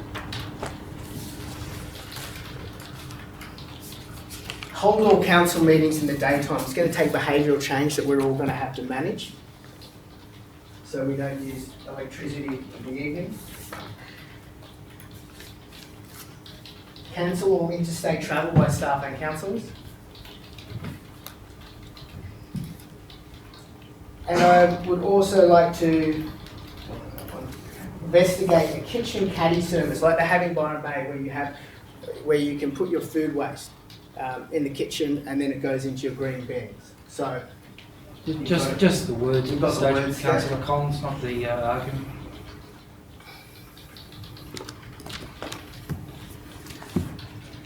And with your indulgence, Mr Deputy Mayor, I'd also, as a slight step from protocol, invite Ms Huxley to share some of her ideas so we can put them on. Well, I think the first thing we need is a seconder for the motion, or for the amendment to the motion. Okay, seconded Councillor Miles. We would need to move into open session to do that. I move that we move into open session and come up with some ideas. All right, seconded to go into open session by Councillor Miles. I don't think we need to debate that one, so I put the motion that we move into open session. Can I see the hands again? Okay, so it's 4-2 on that one. Well, then we're in open session at this stage. Fantastic. Can I invite Ms Huxley to come up here and tell us what you want us to do to ensure a better future for you? I believe that the key is education, and since this youth is the future. I believe they should be the ones being educated about ways that they can save the world. First of all, I think we should have a more thorough recycling system. I've recently been to Japan and the recycling there is like amazing. They have several bins for everything and not everything is just thrown in the red bin. And I think if we could be stricter on this sort of recycling, we could save a lot of resources and money. And another way that I also think could work is we could get people who are unemployed, who they can, if they need jobs, they can start working at like recycling plants, which can be a good way for them to get like back on their feet or something. I also think that we should start a rehabilitation centre somewhere in maybe Field of Mars or something, and we could have volunteers that work there in school excursions who go there and learn how to look after animals, and animals that have been injured in the fires and who are sick can go there and get better, and they can also be looked after, and children will be encouraged to try and save the population from going extinct. And thank you, Ms. Huxley. What we're trying to do is establish a motion. Can we just make the points rather than presenting argument at the same time? With your permission, Mr. Deputy Mayor, I will take these and bring them into my motion once we have back from open session. Thank you. What do you think? Anything else, or that's a good start? I've got a lot of ideas, and if I had like time to write them all down, I think I'd be able to come up with some really good ideas. Would you like to come back next in 2 weeks? I would. Councillor Collins, can I ask a question of the General Manager, and perhaps you might consider putting that into your motion that could encapsulate some of this? Actually, I don't have to ask you. Yeah. We're in open session present time. General Manager, would you, for the benefit of everyone here, mind giving us a small update on the youth summit that was held last week, and whether perhaps we actually consider adding to your amendments that we tap into that opportunity for a youth voice to feed into a report that Council's already being asked to bring earlier up in the motion, which was the intention of that report point in the motion. General Manager. Through you, Acting Mayor. I'll answer that question and I'll speak more broadly. So on the 20th of February, we hosted a youth environment forum where we invited local high schools to come and work in a facilitated workshop to look at opportunities in how we can actually improve sustainability locally. From that, the high school students identified a number of projects. Those projects were shortlisted, and we'll take some of those forward with funding through our sustainability fund. More broadly, we've been doing quite a bit of work around the circular economy, and that's reflected in a report later in the business paper, which looks at taking materials and then putting them back into the economy in a different form, but the material lives on rather than recycling or repurposing per se. More broadly, we also have the Clean Up Australia Day event on Sunday the 1st of March, which will be held at Gladesville Reserve between 9:30 and 11 with a meeting place near Riverside High School. So we're encouraging local residents to come down and roll up the sleeves and get involved in cleaning up. There's a lot of fantastic ideas that we can take forward. I think the challenge is, and the Reverend touched on it, we have a lot of capacity within our community, and we have a lot of community groups and organisations, formal and informal, that we really should engage with and bring together the work that Council's doing, but also bring those groups together. And I think tonight's a great start in terms of your ideas, Amelia, and we've worked together before on the library, and we need that input and those suggestions. Justine. We're still in open session, aren't we? I might suggest that we've got a whole lot of ideas that we can't put in. That perhaps we just consider and we kept it broad because we didn't want to individualise these issues, but we establish a sustainability working group where we bring all of the people who might be interested, all of these ideas into a forum where it can be a bit more explored than the time we have tonight. And we can then have some young people on it. We can then have people who have experience. We can use our new sustainability officer as part of that process as well. So perhaps that's more of that's a better way of coordinating all of this. And then some of Councillor Collins' ideas. I'm getting a little bit conscious that we have a lot on the agenda tonight. We've been in open session for some time. Councillor Collins, it's an exceptionally important issue. I've got no question about that. But I'm concerned that we could just. Okay. We spent a lot of time on this. Do you have enough information to put a firm amendment to council? Because when it started being vague in the start, do you have enough information now to put a concise amendment to Councillor McLaughlin's motion? I do, and then I'll speak to it. Can someone move that we move back into out of? Okay. Thank put the you. motion. Right. Okay. Back. Okay. So add to the number. Where are we at? Number 10. Okay. So kitchen caddy service will be the next one, and then after that, a review of council's recycling system. I'm aware that we are. Councillor Collins, can you please keep it to the motion rather than the argument at this point in time? Okay, I'll talk to it in a minute then, that's fine. The next one, investigate job incentives in areas that support council's climate initiatives.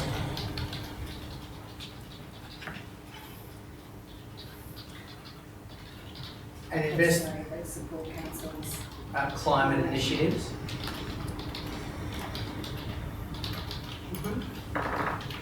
And investigate establishing a rehabilitation centre to educate in sustainability. Fantastic. That's your amendment? That's my amendment. Do you have a seconder for the amendment? Oh, hold on. So wait, no. No. I do not have I would like to make a change. Thank you. This amendment, it's very important. So, one other change would be that I thought you had it ready. We've spent a lot of time on this amendment. I'm entitled to make this, Mr. Acting Mayor. I would like to, in part 1, I want to remove state of climate emergency, and I'll explain why in a moment. Okay, is that the amendment now complete?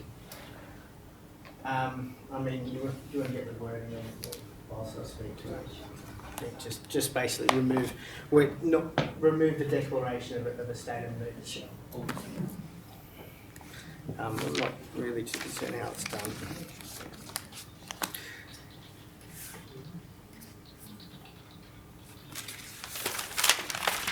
So the reason, sorry. We're not going into discussion again. Have you finished moving your amendment? Yeah, but I'm going to speak to it.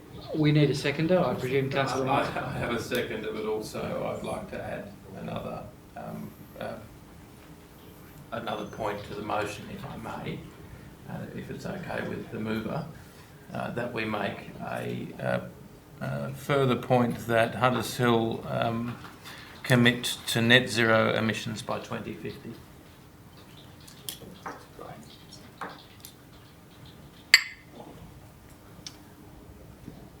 Okay, is that acceptable to you, Councillor Collins? Absolutely. Okay, we now have an amendment. Councillor Collins, I presume you would like to speak to that amendment? Yes, absolutely. Thank you. How much time do I have? I won't be 4 minutes, I'm Yes. told by... I want us to explain why I want to remove the state of emergency. So I realise that that's an important caveat for some people. It is our obligation to do everything we can to stop this. I don't want to instill a sense of fear in our children that we had given up on this. It's not an emergency yet. It will be if we don't do anything. There's been plenty of councils that have declared climate emergencies and done nothing. If we could form a working group on it, or we could actually do all these things, and we can come back in 2 weeks and we can do more. I beg your pardon? Just sign it. Please, Valerie. Yeah. Just... The point is, I want to tell our children that we can do something about this. We're not just going to get up, virtue signal and say, throw our hands in the air, say, it's all too hard, it's an emergency, we can declare it, but we have nothing else. Here are solutions, not all of them, but a lot of them. There's many more, and I would like to establish a working party to do that, and I think Ms Huxley would be fantastic on that. In fact, I think she should chair it, because ultimately, it's our children that are going to be impacted most by this. Reality, the way it's going to impact most of us in this room is nothing compared to what it's going to be for our children when we talk about children growing old. And so let's set an example. Let's be different from the other councils that have just declared an emergency and done nothing. And let's come up with leading solutions to make us a leader, to make us sustainability leader, climate initiative leader, and you know, that's it. Let's try it. Are you happy with that? Okay. Sorry, that was my fault. Have you finished your... I have, thank you, Thank you, Mr. Councillor Deputy. Collins. Does anyone wish to speak against the amendment? Councillor McLaughlin. Only to say that point 4 says that a report be brought back to council as soon as practicable, presenting realistic attainable goals to demonstrate practices that work towards the above principles.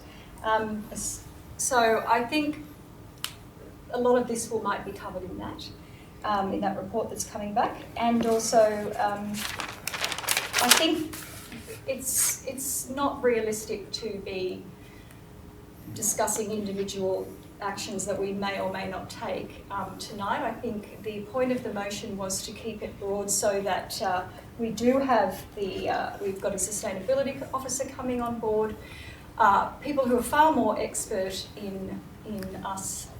We have a whole lot of people who are far more expert in this than us that are going to be able to come up with some really good solutions.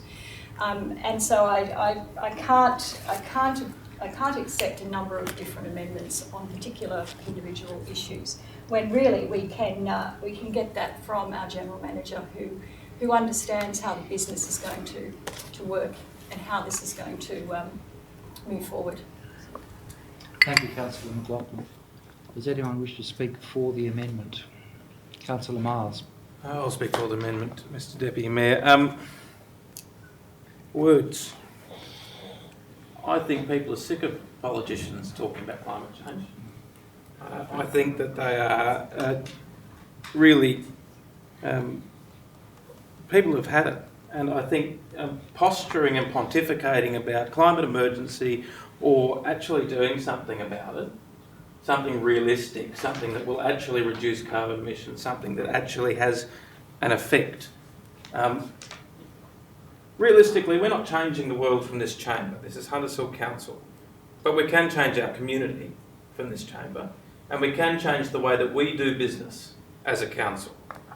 And I can tell you now, in the background to this motion that's been put, that for several decades Hunters Hill has shown purpose and leadership on sustainability and environmental issues. I'm sorry, that's not true. Apart from Kelly's Bush, which was the first green ban in the world, Hunters Hill Council has not shown leadership on sustainability or indeed environmental issues. We don't have solar panels on our roofs. We print an enormous amount of paper. We haven't made any changes to the potential for LED lighting in the town hall, as the federal government has provided money for. We're not an environmental leader. We should be, but we're not. Things are changing. Things are changing thanks to the general manager and thanks to the staff. But we're not traditionally leaders in this space. We've been behind the 8 ball. Declaring a climate emergency gives effect to nothing. It changes nothing. It changes no behaviour in this place. It changes no behaviour of our communities. I mean, there are noble goals here and I applaud the parishes and Reverend Michael for saying that, you know, there are things that are practical are being done by the community to try and deal with this issue. We need to be doing those things, and it's not declaring a climate emergency. That is shifting blame somewhere else. That's exactly what that is doing. It's words and it's nothing. What we need to do is actually look at how we can give effect to the sort of things that Amelia is talking about, the real stuff. How do we actually affect the way that we interact with our community? How do we affect change in our community? And it starts by council taking a leadership role in doing these things. I have no problem committing to net zero emissions by 2050.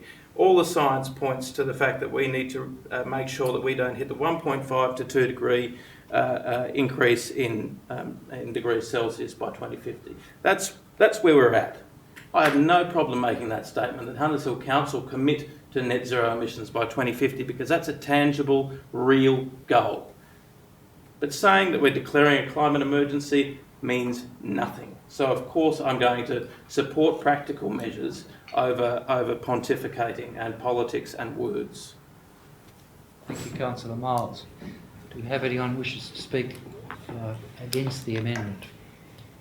Thank you, Councillor Crassell. I am looking forward to speaking to a motion and would be very happy to support some realistic amendments. I would love for us to work together as a council and send a strong message to our community that we are hearing their requests and their demands and their pleas, and we are agreeing and we are responding. By not declaring an emergency, we're saying it's not important enough yet. You don't do that when your ship's taking on water. You say, we're in an emergency, these are the important things we need to address now, and these are the important things we need to address for the future. And you give your passengers assurance that their captains are doing the best they can. That's my position on removing emergency from this line in the sand we're asking our council to draw. When Darebin Council, the first council in the world to declare a climate emergency, declared their climate emergency, it was a reasonably new council. And when they went in, their staff, the council management and staff, told them that they felt that they could possibly reach 50% reduction in emissions by 2025. That council's on track to be zero emissions by 2020. Newcastle Council is already zero emissions. Councils all around the country are heading towards zero emissions. A 2050 target is irresponsible, and it's just words. We need to do better. And we can only do better if we engage with our management and our senior teams to say, how can we do better? And if one of the things they recommend is that they think that if we put some solar panels up and get some grant money to do this, that and the other, if we improve our active transport, if we reduce emissions, if we do any number of things, that's the report that we go forward with to our community. We say our general manager and her senior team have said that they think we can reach zero emissions by 2030. So we as councillors, our role is to steer the boat. It's to set the direction, and it's to speak on behalf of our community. Point 4 asks our management and team to tell us, now that we've said what we want, how we can set some realistic goals in place, some attainable goals to demonstrate that we're working towards better outcomes for people like Amelia in the future. The Youth Summit was a great start, and it was just a start, and there will be more of them, and there will be some good outcomes from it. I love Councillor McLaughlin's recommendation that we form a sustainability advisory group initially with representatives from all over the community and perhaps some advisors from outside of the community. But the first port of call, which is what point 4 is asking for, is a report from our management, not on what we're already doing, and I'll talk about that later if we get to speak to the original motion, what we can do based on this motion. It's not pontificating, it's not words, it's realistic, and it's working with the team who we're asking to deliver it. Thank you, Councillor.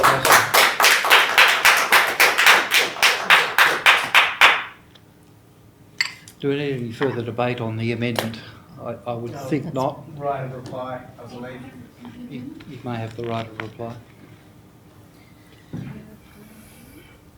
Well, I just don't think we should water this down, because stripping away any...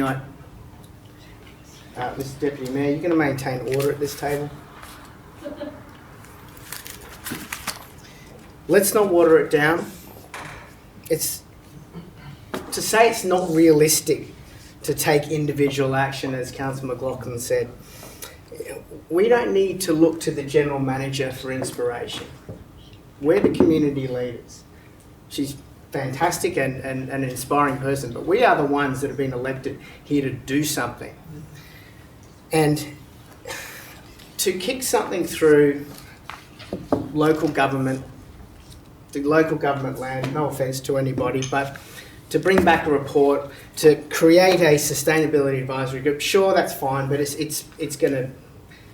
have to have a charter, right? That'll take 3 months to get that written up.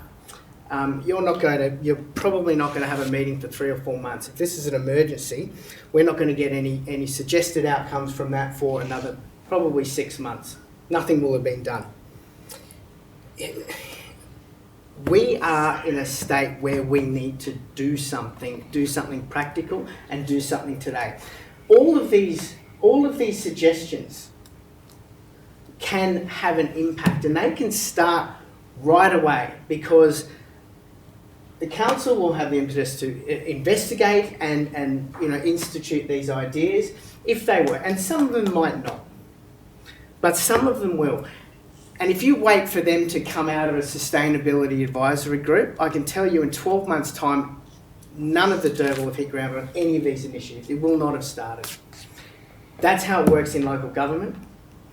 It takes time.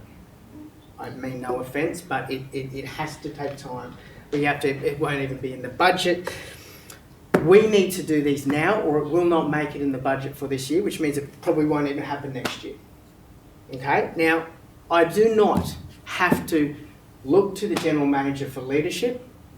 I can look to the gallery. And I know not everyone agrees with some of the things I've said, but it is inspiring to see so many young people so passionate about this and getting excited about doing more than just,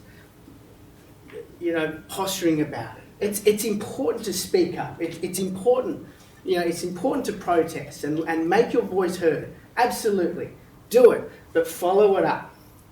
Let's follow it up with real initiatives. If this gets watered down, and this all these ideas that have come from the gallery, from myself, from the community, if they all get stripped out, I can promise you won't see any of them in the next 12 months.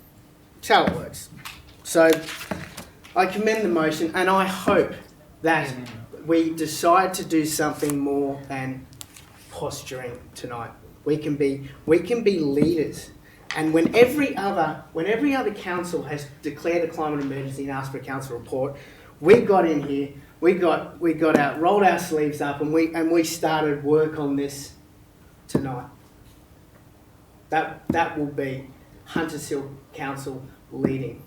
And you know what, to all the other councils out there that have declared emergencies and still waiting on that report, catch up. Thank you, Councillor Collins. I'll put the amendment. Those in favour of the amendment? Those against? Thank you. The motion is lost, or the amendment is lost. We go back to the original motion. We had Councillor McLaughlin speak for, Councillor Collins speak against. Does anyone wish to speak for the original motion? Thank you, Councillor Crassoy. Thank you, and I'm excited too. I get a little nervous when I'm excited and I talk too much, so I've actually made some notes. I'll stick to the script, sort of. Thank you everyone for speaking and for coming along tonight and supporting Councillor McLaughlin's motion, and hopefully supporting this whole council to make a good decision on your behalf.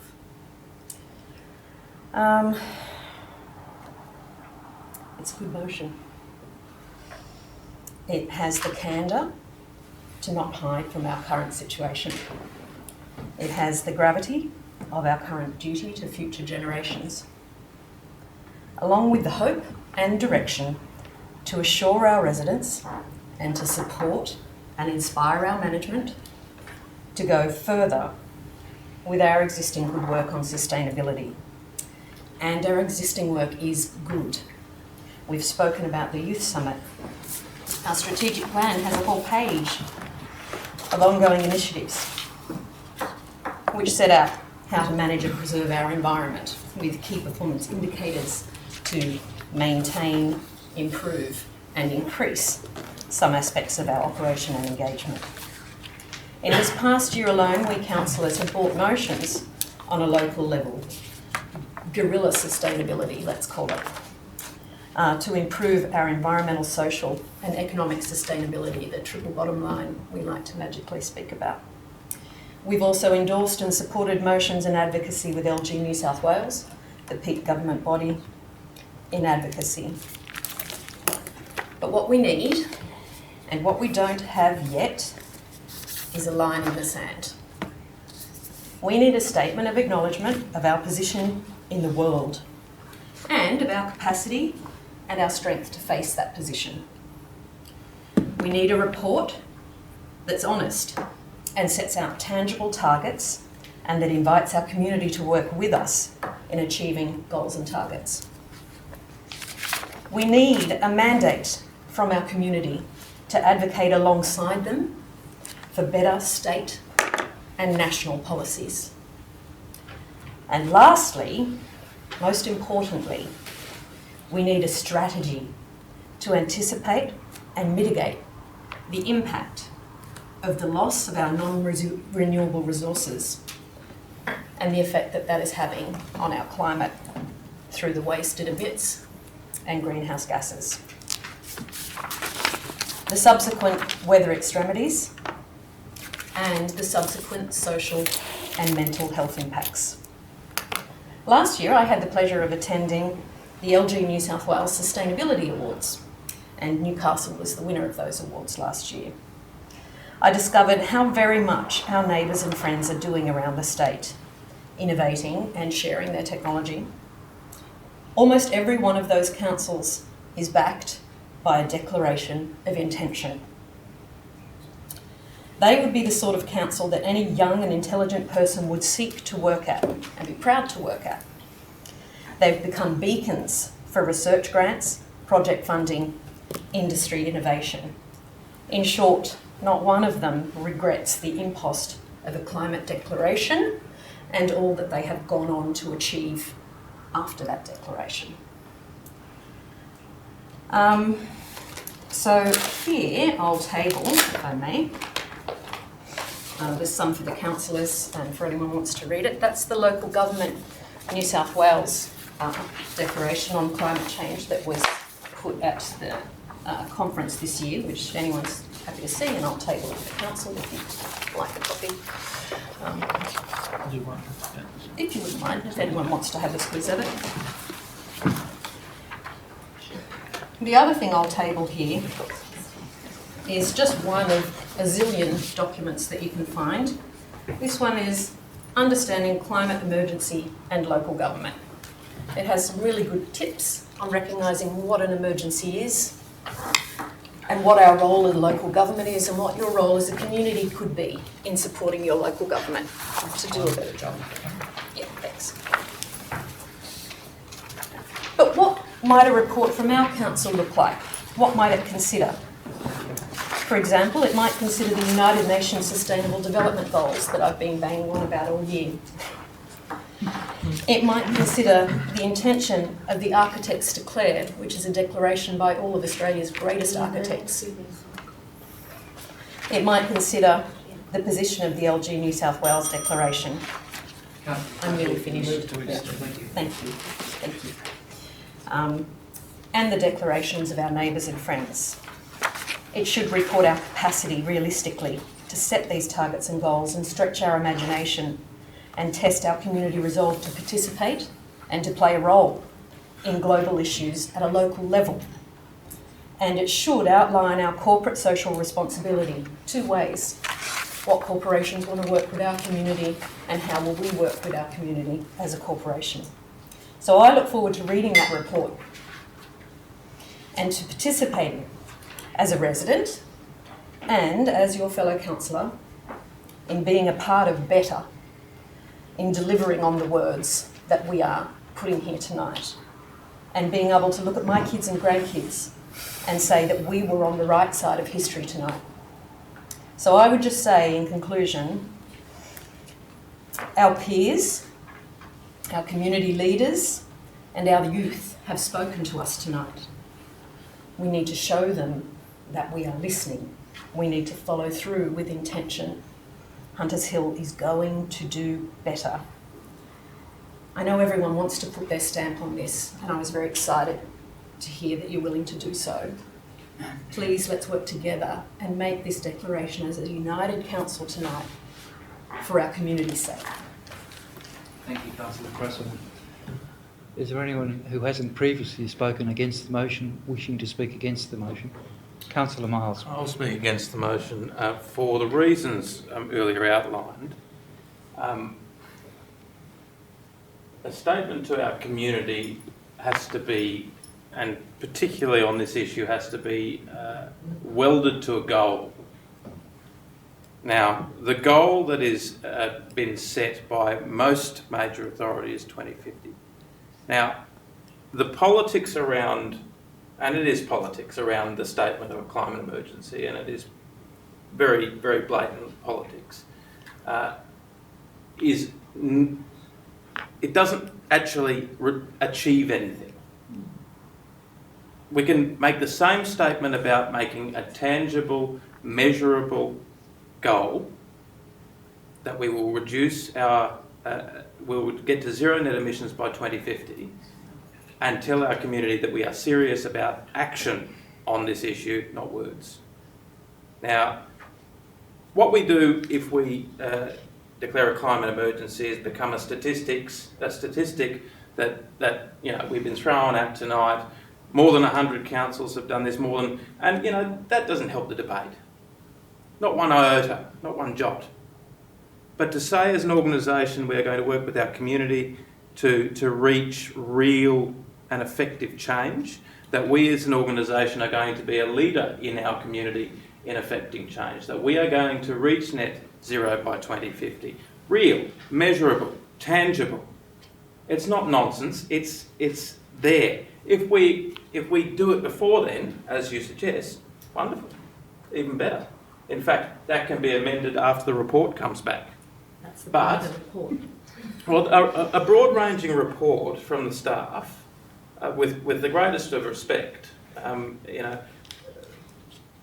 we don't have a single council building apart from one in Riverglade Reserve that has solar panels on it. So that's where I query whether or not you can suggest that we're a climate leader or that we're an environmental leader. We're not. We are not. Quite honestly, now, we aren't.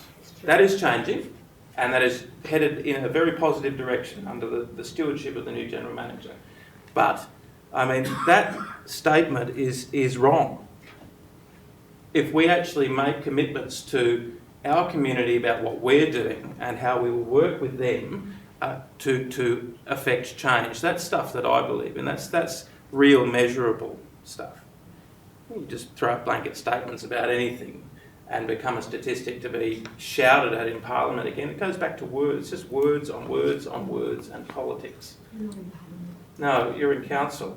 And in council, we deal with real tangible goals and achievements. And having a climate emergency means nothing. Reaching an actual goal means that you can set a target, work your way towards it, be fastidious about how you do it, work with the community to see how we can affect things. I love some of the suggestions that came out tonight. I think that we need to really move on those. Councillor Collins is right. That will get caught up in local government land. And we'll have to find a charter for the committee, and then the committee has to go out for 24 days to nominate members, and then they'll meet once before, December. So Councillor Collins is right. This will get caught up in local government land, and it's a shame. I mean, we could do real things tonight, but I also equally think that we have to lead from the front, and without adopting a target, without saying this is what we want to achieve, it's just a blanket. It's a climate emergency. Let's go. Let's panic. That assists no one, and it certainly doesn't assist our community. So I can't vote for this motion as is. Thank you, Councillor Miles. Is there anyone else who wishes to speak in favour of the motion? Thank you, Councillor Williams. Yes, thank you, Mr Deputy Mayor. I've been quiet up until now because I've been listening intently to all the views of the community, of my fellow councillors, and it's now my chance to have a say in relation to this matter. I'd first like to support the view that Councillor Cresswell mentioned, that we are doing things in this council. We are doing a lot of things that will make a difference. And I think it's important for a council to represent its community and put on the table the issues that are important to them. But I think we also have to be a little bit careful too that we don't build unreal expectations in our community. And if we make a bold statement that we're in a crisis or emergency, then we do have to back that up, and we do have to make a difference, because at the end of the day, the worst thing that could happen is for us to make a whole lot of statements, a whole lot of promises that can't be realised. And we are a local council, we are a local community, and this is a global issue that has been driven by factors well beyond us. But that doesn't mean that we as a community shouldn't engage in being good citizens and doing what we can from a sustainability point of view. So I think we have to be a little bit realistic about what can be achieved here, because we don't want at the end of the day to have everybody's hopes built up that the problem is solved, because it's not. And it takes a much bigger organised effort than what we can do locally, but we can do our bit, and I think that's very important. So that's why I support the motion. I agree that it'll be a waste of everybody's time to form a committee and go through all the processes which bureaucracies love, and spend more time going through the process than actually delivering things. So I agree that that's not the way forward. But I equally don't agree that a whole lot of bits and pieces thrown on the board is going to be an effective and coordinated outcome for our community. I think we need the expertise of our General Manager and her staff to look broadly at what is available in other councils, other communities, and piece together a meaningful and a plan that will actually make a difference for us. And I think at this stage it's more about building well-being in our community than actually changing the world, because there are much bigger entities out there, China, India, Japan and whatever, that are just powering ahead. And we need to raise their awareness of the importance to do something meaningful, as well as satisfy ourselves as good citizens that we're doing everything possible for our community. I think 4 is very important that the General Manager come back to Council after considering all the views and thoughts that have been put on the table today and the Youth Council forum that was held, and consultation with other councils that are going down this path, to bring back a package of issues that are meaningful, are achievable, which is the important part in all this, so that community expectations can be galvanised around a common direction and a common avenue, so nobody is left out and nobody is disappointed at the end of the day. Just from a personal note, I'm an optimist. I believe over the next few years we will find solutions, technical solutions to a lot of these problems. So having a target of 2030 or 2050 is pretty irrelevant in my mind, because I think there is enough momentum. Science is working very hard.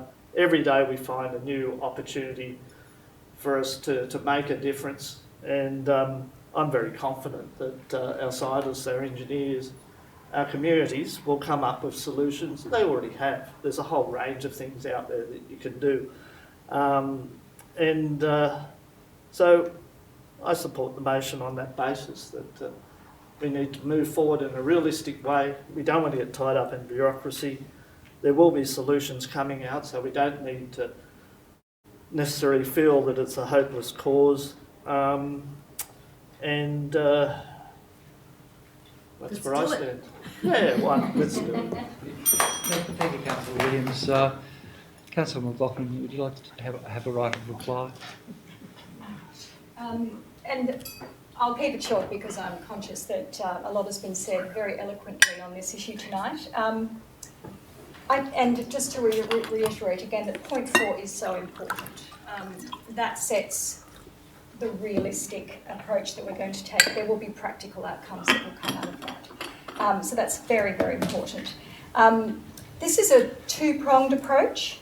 The first part of this motion, which speaks to the climate emergency, joins us in a collaboration with a coalition of jurisdictions and LGAs who are sending a very powerful message to the state and federal government and international leaders that we want them to make decisions at the highest possible level on these issues. But the second part of the motion will set out how we as a council are going to lead by example. And we've talked a lot about that tonight. And we've given our organisation permission to do that. So the issue is that in our small part of the world, we are promising that we are going to do better, that we are going to lead by example. But in the larger world, we're joining with others to make sure that the leadership there is, that the leadership gets the message that they have to make the same decisions at that much, much higher level. So that's why there's two parts to this motion. The first one is to get the highest possible result all over the world, and the second part of the motion is what we are going to do. Thank you, Councillor McLaughlin. Before we vote on the matter, I would like to thank Councillor McLaughlin and Councillor Crassoy for their research. This is an initiative that I had wanted to take earlier in this term of council. I didn't think we were going to get there in this term. I thank you for the work you've done. This is an incredibly important thing. It's a statement. But at the same time, as Councillor Williams says, we have to back it up. We are starting to back it up. We do have measures. We already have our sustainability reserve, which has in part been committed to LED lighting in our local government area. I hope that we'll be able to fund that further and carry on greater initiatives. With the development of this town hall, we heard the other day, all lighting will be LED. This is something I would like to push further, and I'm glad that tonight we are going to open the gates on this initiative. I thank you again for the motion, which I'll put now. Those in favour? Those against? Thank you. Motion carried.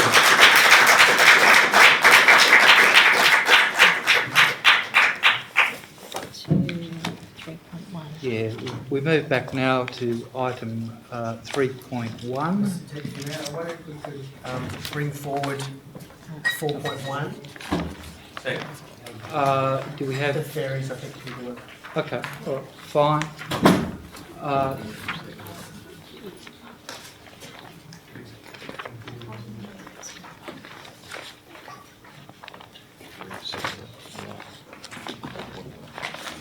Okay, good.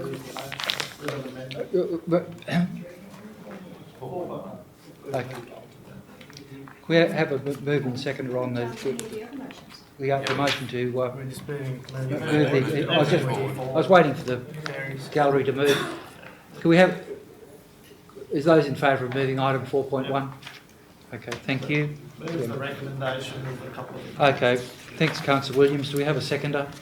Thank you, Councillor Crassoy. Councillor Williams. Yes, Mr. Mayor.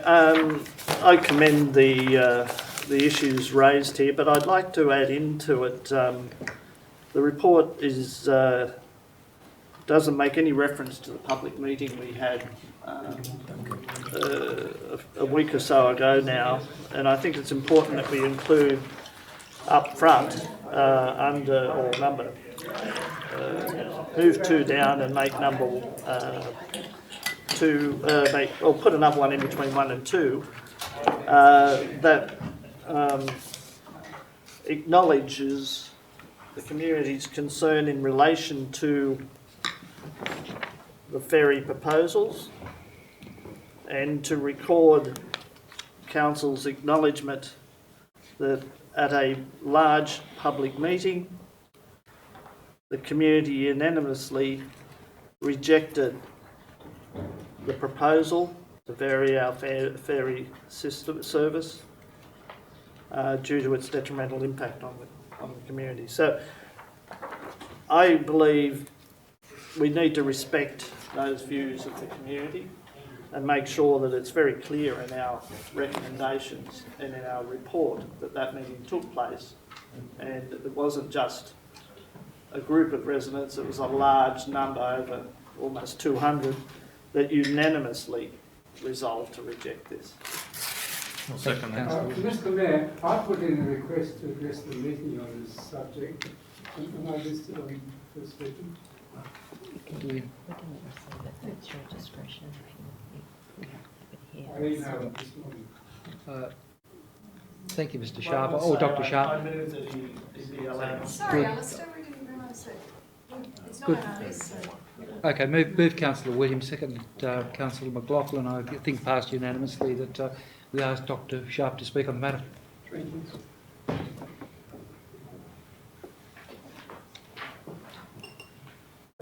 I won't be long because the motion actually is so well, the report is so comprehensive that really all I want to do is to endorse it. I was really disappointed at that community meeting that you were talking about, Councillor Williams, addressed by the Transdev representative, because he started off with just a lot of statements that didn't really take us anywhere at all. And it was only after 10 or 15 minutes that what came through was that the proposal to move to Barangaroo wasn't developed by Transdev. It was imposed on them by the contract by which they were appointed to take over the ferries. It also became clear that the reason for the change is to declutter Circular Quay, but the proposal of decluttering Circular Quay by moving the public transport is outrageous, because part of the reason that Circular Quay is cluttered is that some of the wharves there are let to private operators, and those wharves should be made over to public transport. In no way is Barangaroo a transport hub.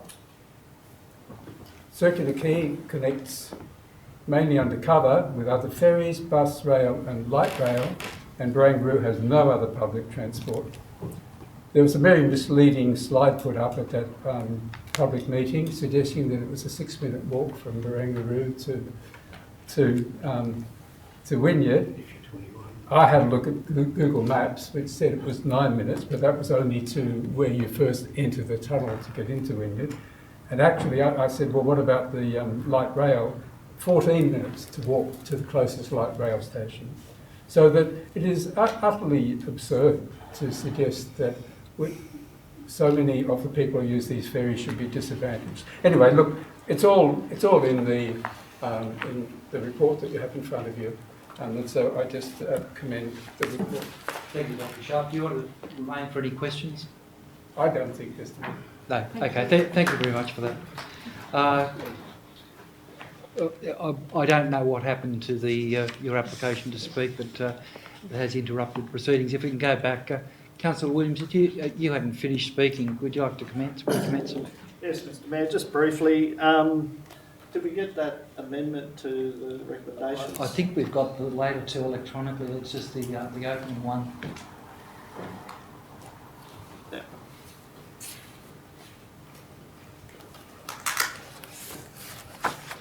There's also another one. Amendment. While we're doing that, I should acknowledge Councillor Sanderson's keen involvement in this issue and his ability to draft some very succinct and concise aspects to the recommendation, which I'm pleased to see now has flown through into the recommendation we're about to adopt. So I do thank you, Councillor Sanderson, for that. But I think it's an overwhelming situation that our community totally reject these proposals. It will be detrimental to our community, and the community itself has spoken resoundingly in a unanimous decision to reject these ferry proposals. They're ill-conceived, seem to be driven by operational and profit needs from Transdev. I'm just at a loss as to see how it can benefit our community or those communities that use the Parramatta River for the whole range of reasons that are in the report. So I commend this to Council. Councillor Williams, you spoke about the unanimous decision of the public meeting that we had on the matter. Yes. Would you like to further amend the motion to include that? I thought I had, but we just don't have the words on the screen. Okay, to put it succinctly, it is not there. The Council. The new A, the large community meeting. Oh, okay. All right. Sorry, I was looking at the original A rather than the new one. Okay. The red, in the red. Okay, good. Thank you. We've got that completed. Supported what? Unanimously rejected the proposal due to its detrimental impact on our community. Could we simplify the language there? Unanimously rejected the proposal due to its detrimental... Yeah, it should be supported. Sorry, could you say that again? Just delete the supported and the next the. Yeah, you've already got the rejected there. Yeah, rejected the proposal due to its detrimental impact what, on travel times? On the community. On the communities. Yep, on community. Yep, good. All right, we've got the motion clear. Does anyone want to speak against this motion? I wouldn't think so, but anyone else like to speak for it? Just briefly, Mr Deputy Mayor, I'd also like to say that for those that obviously attended the public meeting, we did get the outcome through Minister Roberts' office that that anyone in the community that wanted to make a submission about this issue, and this is a wide-ranging issue. It's not just Woolwich. There is a litany of problems around Huntleys Point as well, and want to get their submission in. That can still be done through Anthony Roberts' office. So if anyone is of a mind to make a submission still, lanecove@parliament.newsouthwales.gov.au is still taking submissions to Transdev. That has been an undertaking that has been agreed to by the Minister for Transport, or the Acting Minister for Transport. So I'd encourage as many people as possible to put their submissions in the next couple of weeks. Councillor Miles, just before you sit down, I wonder whether you can clarify one thing for me. At the meeting that the Mayor and I had with the General Manager and one of the other council officers, with people from Transdev, we were advised by them that Transdev was supposed to have a submission into government by the end of this month.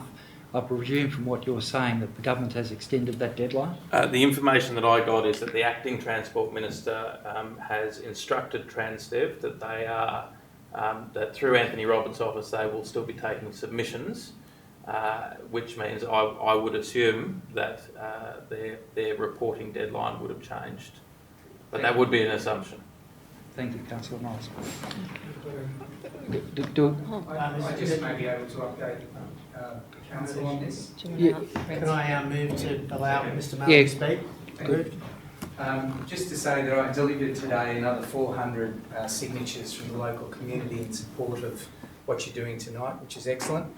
It's 4 weeks from last week that that's been extended, and I've written to all those people on that petition, and they're copying me into their feedback to Anthony Roberts. So we're collecting all that feedback. In the event that this battle goes on, we'll be well prepared, and we'll have all the data and all the information from all those residents that go from the older residents, kids going to school, those going to work. Every element of this community is impacted by this event. But I'm very appreciative, we're all very appreciative of the Council's motion that's been put forward and the assistance you gave us on that motion. Thanks very much. Thank you. I don't think we need any further debate on this. We've put the motion. Those in favour? No one against? That's unanimous.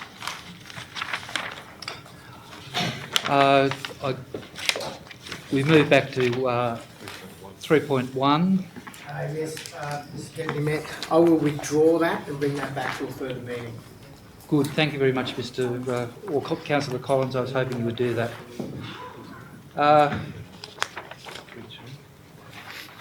3.2 is the next on the agenda. Me, Mr. Deputy Mayor. Could I just make an amendment to that? The council developed, the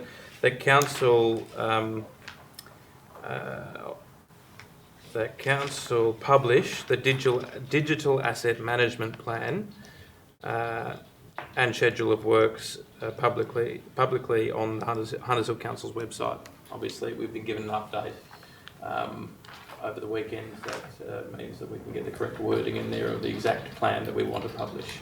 I wondered if I could suggest to speed up proceedings whether you'd consider, like Councillor Collins, withdrawing the motion, because I think really we have covered that pretty succinctly over the weekend with the briefing. This is about the publishing of that document. It's not about the creation of that document. Oh, okay, well, if you want to proceed with the motion, do you want to... yeah, pretty simple. Or do we have a seconder for it, first of all? Yep. Pretty simple motion. We obviously at the workshop over the weekend saw the good work that George and the staff are doing to rate our assets and shed a light on the schedule of works that are required to bring our infrastructure up to scratch. As the year goes on, that picture is going to become clearer, but we had access on the weekend as councillors to a map that I think the community would garner great benefit from, which mapped out the areas that require work and essentially schedule that work. Now, this doesn't need to be done immediately, and I understand that plan does need further input.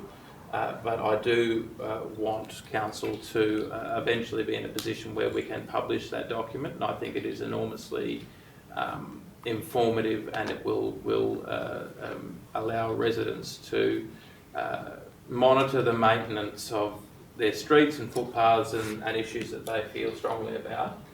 in a way that streamlines them, coming in and having to ask questions of council and councillors and council staff. Thank you, Councillor Miles. Do anyone wish to speak against the? It's a question through you, Acting Mayor, to the General Manager, if I may. General Manager, for the last year and a half, I think we've been working towards this plan, and Council's done a wonderful job. Is it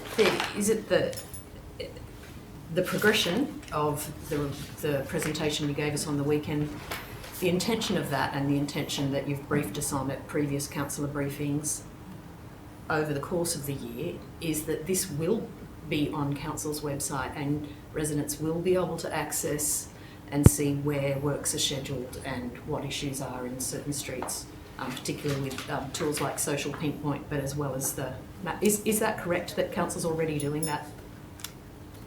Through you, Mr. Acting Mayor. That is something that we're working to, and we've had conversations with the councillors, and we have the benefit now of some very good technology that will make that information more accessible to the community. So it's not just something you're working to and hope to do, it's something that's always been in train, always been going to happen, and we're on track to deliver that over the next.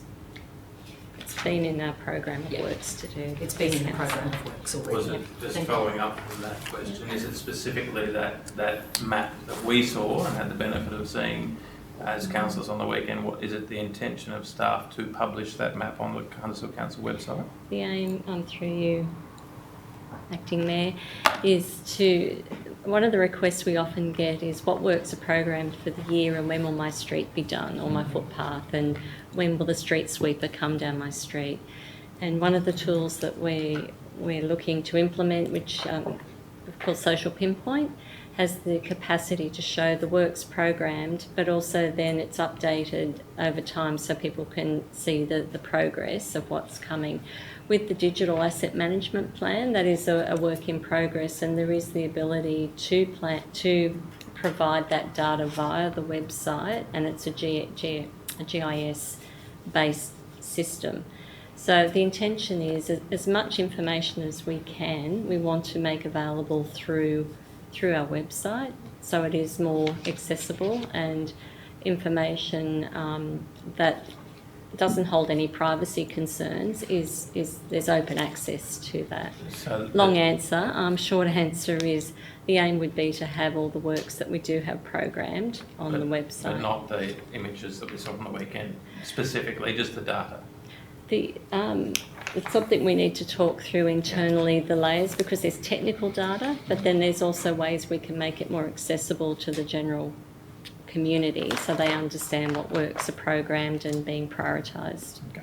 Yeah. Good. Do we need any further debate on this item? Do anyone wish to speak against? Mr Mayor, I'd just like to state, as just indicated by the General Manager, that there's an enormous amount of work going on in the background by the staff, which was shared with councillors on Friday and Saturday at a workshop that we held. And my wildest dreams are coming to fruition in terms of council to be transparent, accountable, and give the community all the information served up in one spot through integrated packages. And many of these things are not only leaders in this state, but will be leaders nationally in terms of the way that we will operate in a very efficient, a very transparent, and a way that our community will be able to engage and find all the information they need, with the assurity that it's not being handled by multiple staff members getting lost in paper files somewhere.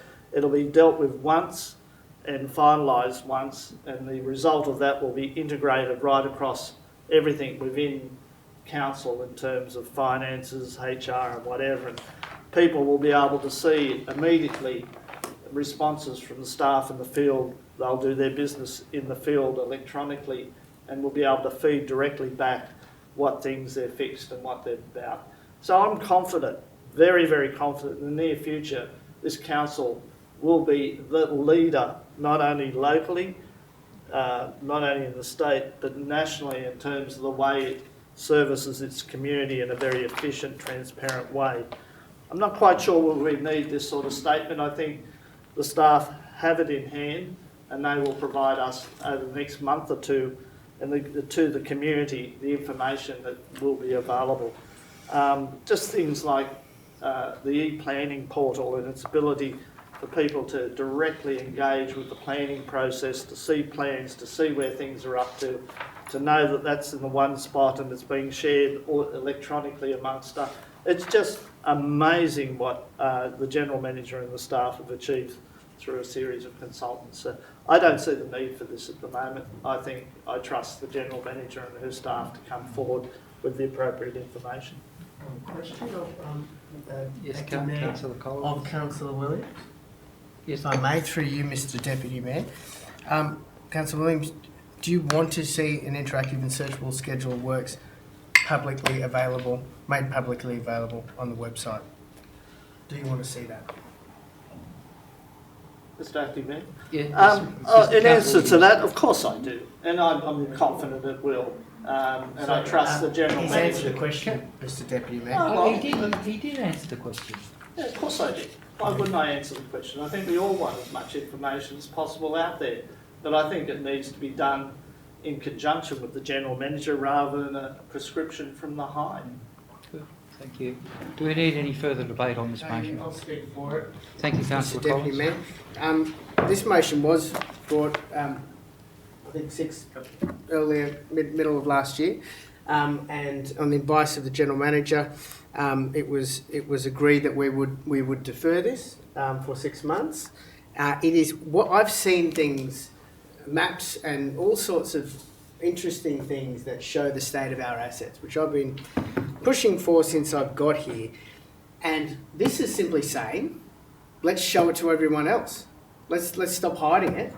Okay, there is a big backlog of assets to be dealt with. This is saying to everybody, we are going to put it up there so you can see what's going on. You deny this, you are hiding from the community exactly what's going on. You know that it has meaning. It shows exactly the state of our assets. It makes it easy for the community to see what's going on so they won't be hoodwinked again. And to vote against it is to Councillor suggest you want to hide.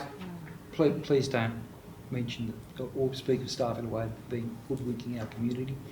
That is So which staff totally member did I inappropriate. say? Could you please withdraw Withdraw what? the word hoodwinked?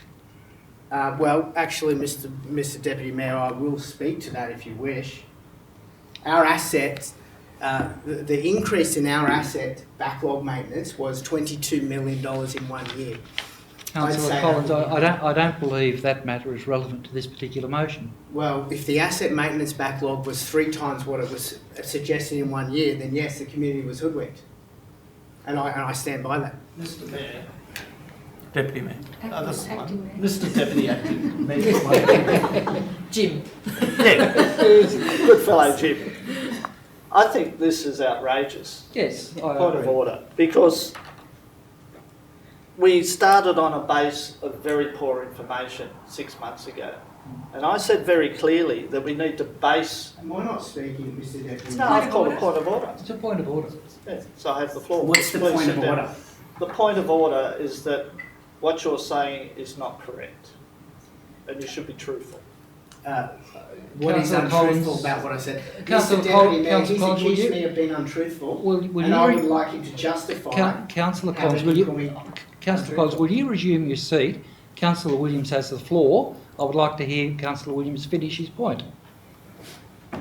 Back when Councillor Collins is referring to, we didn't have the data to be able to make a value judgment on, and the staff acknowledged that we didn't have the data to be making judgments and decisions in terms of our assets.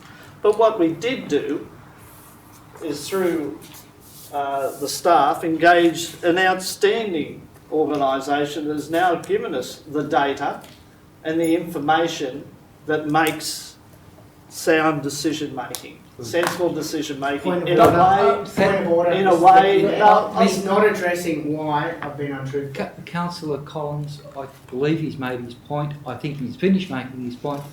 Council, if you could both resume your seats at the present time. Excuse me, Mr. Deputy What's your Mayor, I'd point like of to make a point of order. What's your point of order? It was suggested by Councillor Williams that I was untruthful, and he hasn't justified that.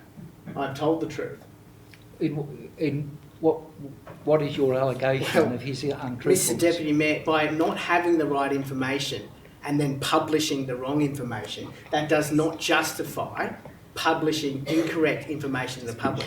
For a number of years... Councillor Collins, you are moving into semantics. We've moved way from the debate. I think how many speakers have we had for? Mr. Deputy Mayor, point of order. I was alleged that I was untruthful. Good. Thank you, Councillor Williams. Thank you, Councillor Williams. That's the end of the matter. Can you please keep it relevant, Councillor Collins? I forgot where I was, Mr. Deputy Mayor, before I was so rudely interrupted. We have the ability to be honest with the community about the state of our assets. This, even if it's planted, it doesn't matter. We can pass it and tell everybody, you know what, it was wrong to not have the information and then to publish it, and it was.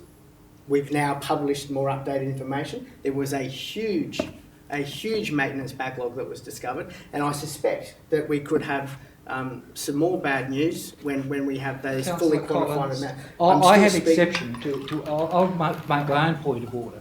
We were briefed on this thoroughly on Saturday. You know very well that the state of our assets is far better than you purported some time ago. Mr. Deputy Mayor, that was never stated at all.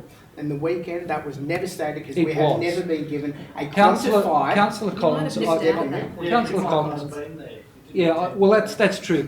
I do note, as other councillors have pointed out, you were absent from quite a large amount of the time that workshop was going on, so you may well have missed the point. But I recall in detail seeing all sorts of photo information about our drainage works. We were given data. Generally speaking, we were told that overall our assets were in pretty good condition. Now, you have been purporting the opposite for quite some time. Mr. Deputy Mayor, you are joining the debate. That is inappropriate. This is not a point of order. You are joining the debate. Just need to rule.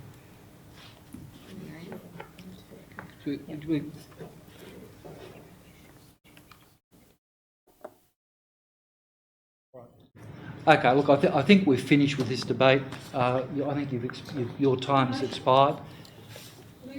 Yeah. I haven't finished speaking. I haven't had my time to speak. Mr. Marepis, where is it?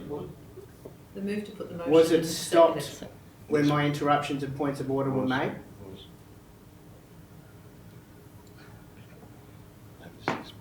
You've been speaking for 6 minutes. But that was defending my point of order. That was not on the initial matter that I was discussing.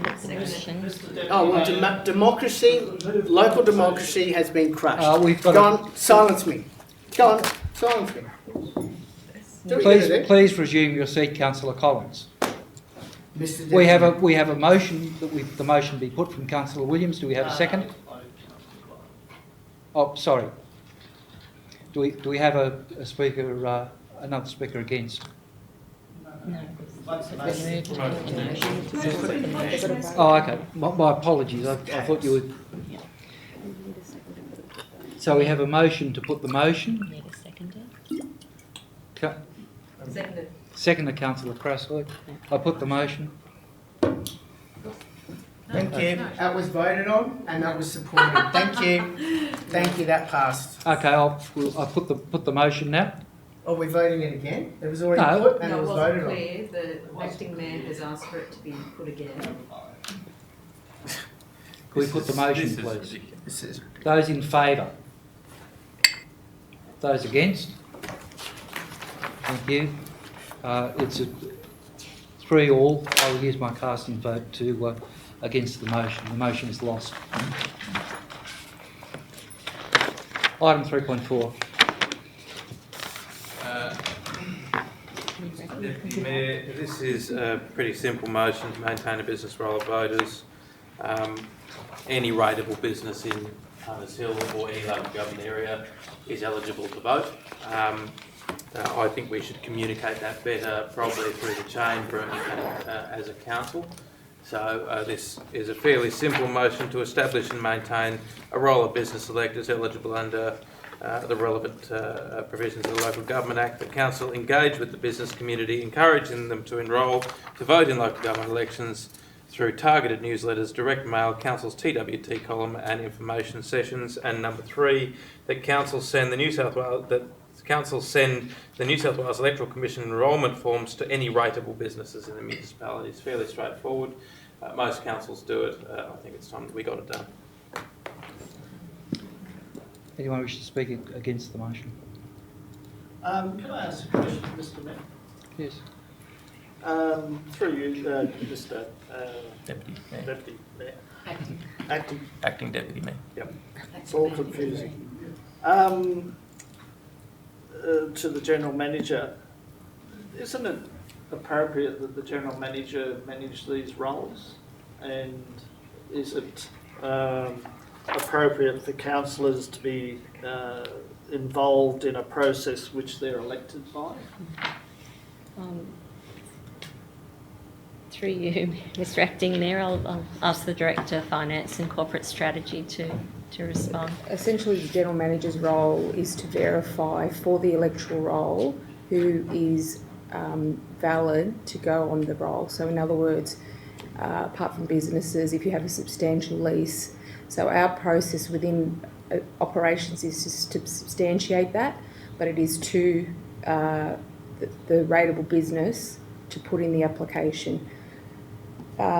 So that's essentially the General Manager's role, and it's also the role of the General Manager to do a notification process. Councils have used various methods. Website is generally, in this day and age, the general way that's been done, but every council has a different way of actually notifying that the electoral roll is open. But the responsibility of maintaining the electoral roll is with the New South Wales Electoral Commission. Our role is to verify the application itself. Thank you. If the meeting will indulge me, I did some research on this myself. If the motion is to cite the correct sections of the Local Government Act, it is erroneous in the citations it makes. But section 266(1)(b) provides for the enrolment of non-residents as electors. Section 266(1)(c) provides for the enrolment of non-residents electors if they are occupiers or rate-paying lessees. The motion is silent on Chapter 10, Part 6, Division 2 of the Local Government Act, which provides for Council General Managers to prepare and keep updated non-residential rolls under Section 299 and for rolls of occupiers and rate-paying lessees under Section 300. There's various legislation that deals with how the electoral rolls are managed, and quite clearly the task of managing non-resident electoral rolls falls on the General Manager, as provided in significant legislation. My concern would be that if we produce a discriminatory role or a discriminatory role which focuses on business community rather than all of the people that may be entitled, that we could fall foul of the Local Government Act. Also, my concern would be that councillors should not be interfering with the process by which they are elected. I have had my say against the motion. Is there anyone who wishes to speak for the motion? Thank you, Mr. Deputy Mayor. I would say that if there are erroneous citations of sections there, then perhaps they could be dealt with your legal knowledge. The point of this is to in the past we haven't really engaged with the business community in Hunters Hill as well as we should have. We have areas in Hunters Hill, particularly in Gladesville, that has suffered a significant downturn. We're trying to revitalise. This is a way to say to the business community, to those that have shops, that have businesses, that council is there for you as well. We're not just about the residents, we are about the business community. We are doing things to revitalise Gladesville. We've got, you know, sort of area committees that are tasked with trying to improve things in the, you know, Hunters Hill Village Main Street Committee, Gladesville Main Street Committee. This is simply telling the business community that not only are you entitled to join a committee, but you're entitled to vote. And this is outgoing, saying to them, take part in this democratic process. Because around here, it's always said that we treasure our democratic process. Well, everyone that's entitled to vote should vote. And it sends a message to those businesses that, you know what, you should have a say. You should have a say. Hunters Hill is not just residents, it's businesses as well. And I think this is a great way to engage with them and tell them that you are part of the democratic process and you can make change in Hunters Hill as well. Thank you. Does anyone wish to speak against the motion? I'll put the motion. Those in favour? Those against? Serious. Oh, sorry, I was in favour. Councillor McLaughlin, can I clarify your vote? I was in favour of the... You're in favour? Stopping people from voting. Okay, I'll have to use my casting vote then against the motion. The motion is lost. Sorry.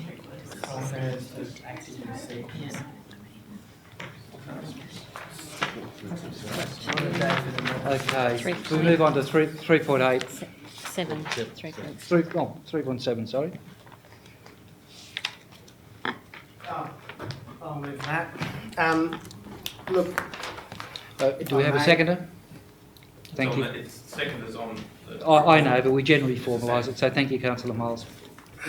So, I hope this one is not contentious, even for a council like this. This is simply about an issue that has been going on for a very long time. I know that a lot of work has been done. It is something that I think came to my attention either early last year or the year before. We have designs. There was actually originally I was putting in a motion to put this forward, so decide whether to do this in the current works. But we now have imminent costings that will be completed next week.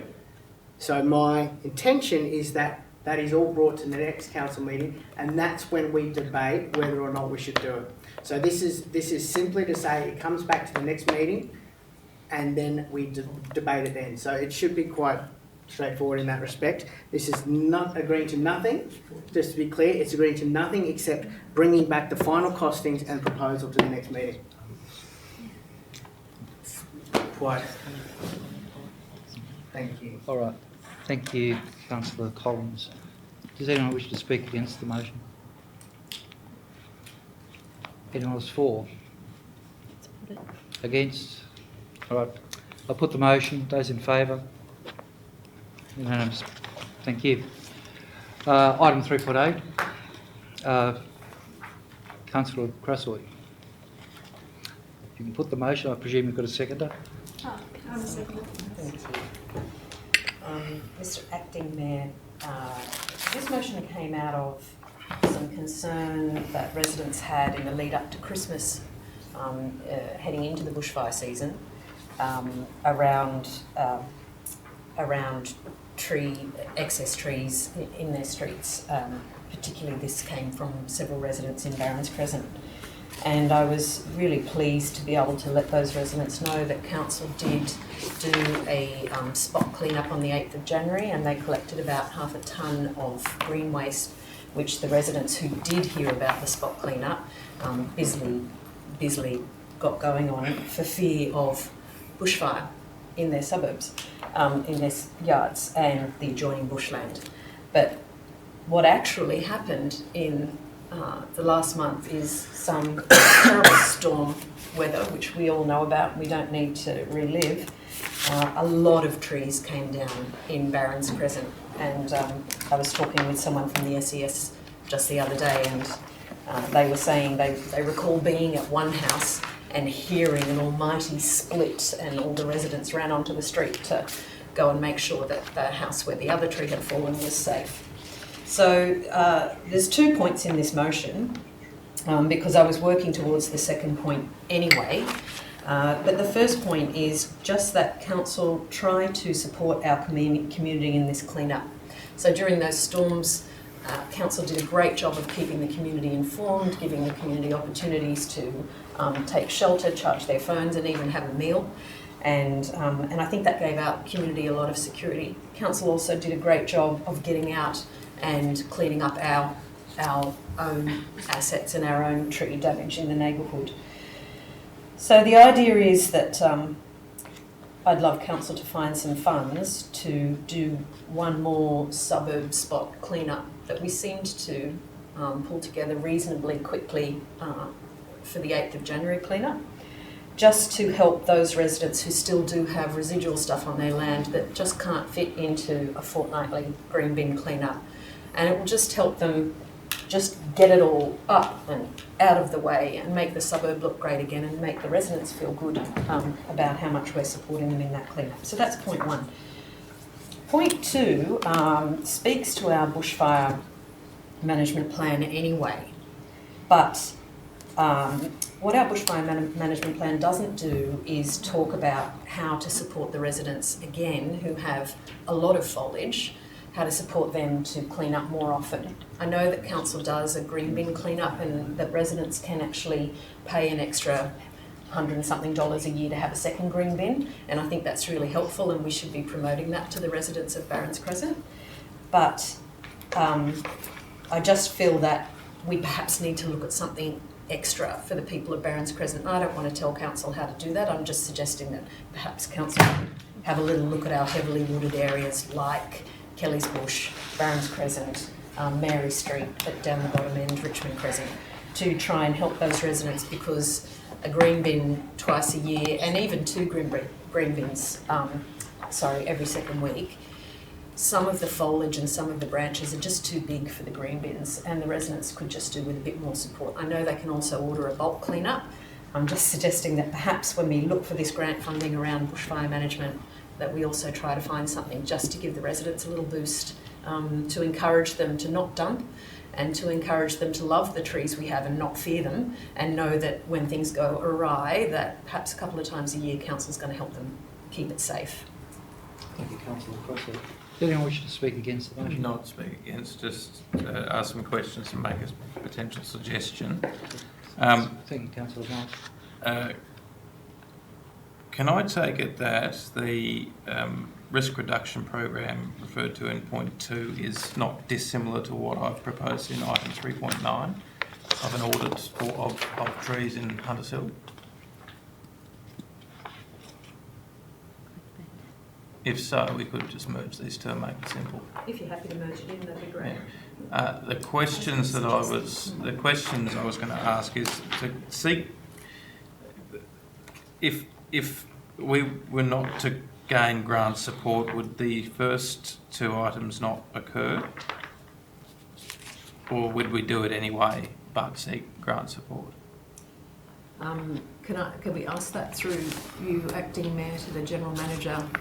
I know when I drafted the motion I had suggested that we try to seek the money from really the bushfire grant program, but is Councillor Miles correct? If we can't get grant money, then we can't do it at all? Through you, Deputy Mayor, there is an annual bushfire reduction grant program that usually runs around May, and so we'll certainly be making applications through that. At the moment, we have not budgeted for additional pickups. And as Councillor Crassoy said, there is the ability at the moment for residents to order an additional one-off green bin pickup for $122, or order a second green bin that can be collected 26 times a year for around about $150 total per annum. But at the moment, we do not have a line item in the budget for an additional pickup. And bulky items as well, bulk branches that don't go in the green bins? I might defer to the Director Service Delivery and Special Projects on bulk pickups. Through you, Acting Mayor, we haven't allowed for a bulk pickup, so that bulk pickup we did for those residents was outside of what was budgeted for at this stage.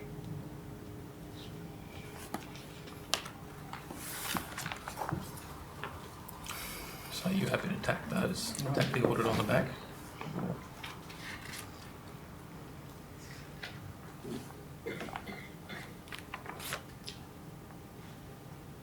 Councillor Crasswell, are you considering? I'm just sorry, excuse me. Yeah, I'm just reading the next motion as well.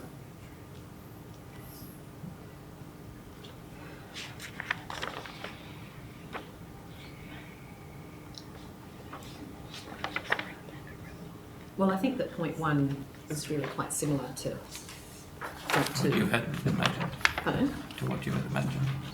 Well, it's quite similar to point 2, yeah.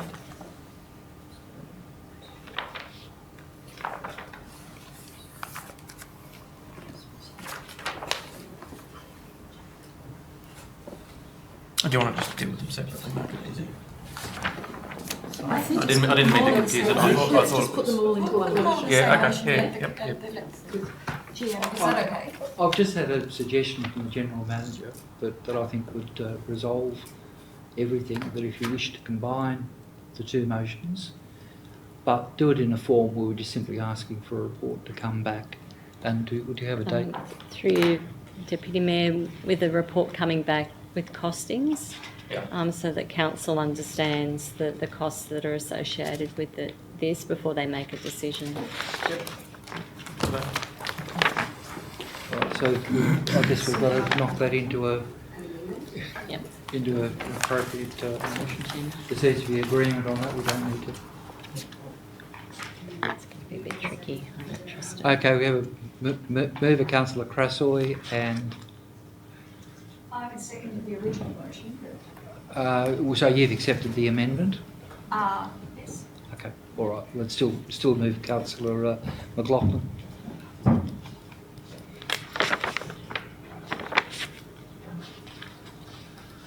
And so that's for the two motions combined? Yeah.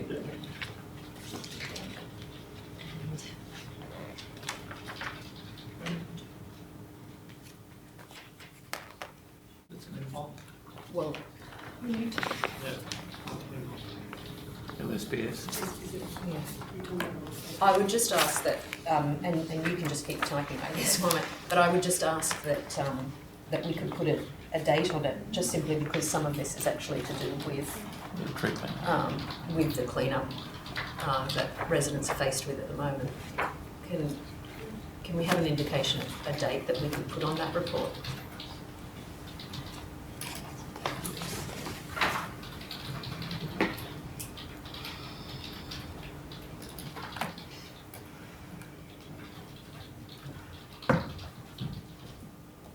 Sorry, Councillor, I can't read lips.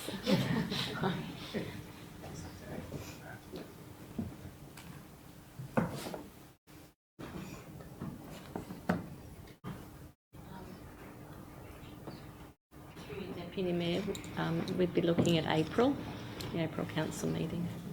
And that, if it comes in April, that gives us time to put together an application for some of that grant funding, In perhaps, and perhaps promote a suburb-wide working bee or something to. Yes.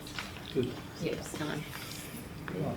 Thank you. So it's still the original motion. The amendment's been accepted. So I've moved Councillor Crassley, seconded Councillor McLaughlin. Do we need any debate on this? Okay. Can I put the motion then? Those in favour? Those against? We have another unanimous decision. Thank you very much. We move on to 4.2, the Gladesville Bridge Marina. I moved Councillor Williams. Second, Councillor McLaughlin. All right, okay. I'll trust what I've been advised of. I think the staff saw better. Okay. Anyway, doesn't matter. I think we're all on the same page anyway. So.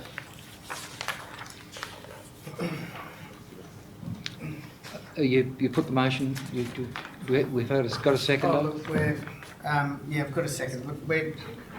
Look, I think I'll be very brief because we are probably going to run out of time. Look, I think everybody here is probably against it. The report's fantastic, very comprehensive, and yeah. Enough said. Okay. Anyone wish to speak against the motion? Anyone for? Yes, Mr. Mayor, I've lost my piece of paper. Mr. Acting Mayor. No, I don't know where it's gone. It's disappeared. But I understood that you had a particular point that you would like to...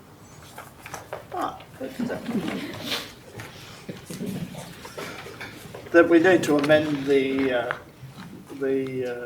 resolution to include a third part, which is the council requests the above submission to Canada Bay Council also express council's absolute opposition to the alienation of further open river space, which importantly is used for public recreation, noting the principles set out in the Sydney Regional Environmental Plan, Sydney Harbour Catchment 2005, Clause 2, Part 2, that Sydney Harbour is to be recognised as a public resource owned by the public to be protected for the public good. B, the public good have precedence over private good whenever and whatever change is proposed for the Sydney Harbour or its foreshores. C, protection of the natural assets of Sydney Harbour has precedent over all other interests. I think that just basically sums up that this proposal shouldn't go ahead. I'll second that. That's is Councillor Fine? Yeah, absolutely. That's fine. Okay, all right. So the amendment's been accepted. Do we have it? Good. Thank you. Incorporating into the original motion. Yeah, it's just an add-on to the additional motion. Yeah. Good. Okay. No further debate on that. I'll put the motion. Those in favour? That's unanimous. Thank you very much. 4.3, the LSPS. Ben, Councillor Miles. No, Councillor Miles is already second. Councillor Collins, do you wish to say anything to this? Great job. Well done.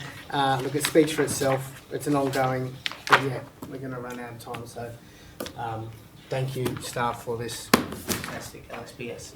I hope it gets endorsed. Okay. Anyone wish to speak against? Mr. Mayor, just an amendment, a point that was made. Sorry. Yes. Is that okay?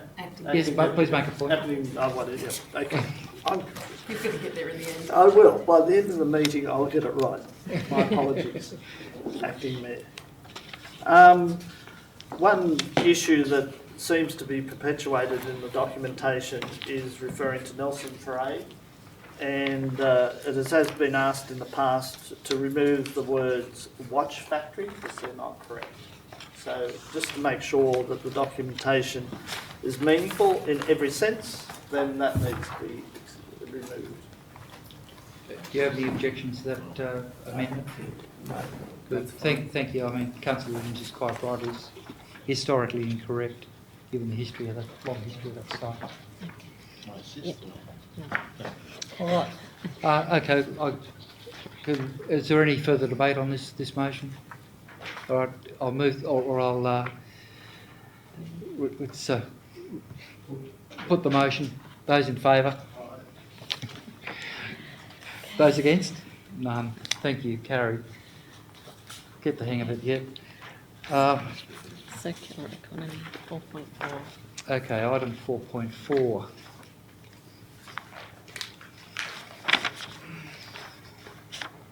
That's the press line. Okay, yeah, circular economy. Councillor Crassoy. Okay, moved Councillor Crassoy, seconded Councillor McLaughlin.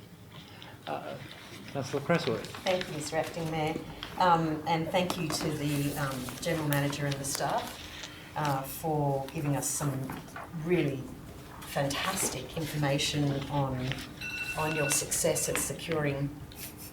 Wasn't that quick? Sorry, you're right. Can I say it yet? No. A circular economy initiative partnership. Yeah. With the University of New South Wales, which we hope to be seeing in our community, with some fine examples of applications for circular economy initiatives. I won't babble on because time's running short. I was hoping the intention of the motion back when I made it was around sustainability and sustainable community initiatives. I'd really love to see something around a sustainable cafes project as well, and I'd love to see something around sustainable salons working with our community. But I won't amend this motion to add those because I rather think that the call for a report around the climate motion might see some suggestions in that area anyway. But it was a delight to visit the University of New South Wales and then also to have them report to us councillors at our strategic weekend this weekend. It's a really exciting area. If anyone hasn't Googled circular economy and read a lot more about it, it's so much more than just consuming and making waste. It's so much more than consuming and making recycling. It's a great way forward, and it's very exciting for Hunters Hill to be at the forefront of this innovation initiative. So congratulations to the General Manager and the team who made it happen. Good, thank you, Councillor Crassoy. Do we need any more debate on this? No, I presume no one's against the motion. Anyone else wish to speak for? All right, I'll put the motion. Those in favour? No one against? Mr Mayor, I'm mindful of the person still in the gallery. I had noted that. Thank you, Councillor Williams. As we might not finish tonight, it probably is worthwhile allowing him to go back. We have a second for that. Thank you, Councillor Miles. And I move the motion. And those in favour? Aye. Thank you. But wasn't it fun being here anyway? Stick around for the bats. Enjoy your man. All right. That's just about 3 years that's taken. I want to thank the General Manager for expediting and the Council. Thank you very much. Thanks a lot. Okay. No, that's no, we haven't actually. We haven't voted. Yeah, we voted. All right. Right, we have. Yeah. Okay. No, you're good. No, we're going to put the motion. The vote was just to bring it forward. So brought it forward. Can I do we need any debate on this motion at all? No. All right, thank you. Ben's moved, or Councillor Collins moved, seconded Councillor... No, just voted. It's already moved in the voting. Okay, those in favour? Yeah, everyone's moved. Twice. Carried. Stick around. Okay. Yep, okay, 4.5, Tarpon Creek Flying Fox Camp Management Plan. Do we move Ben? Have a seconder? Councillor Craswell?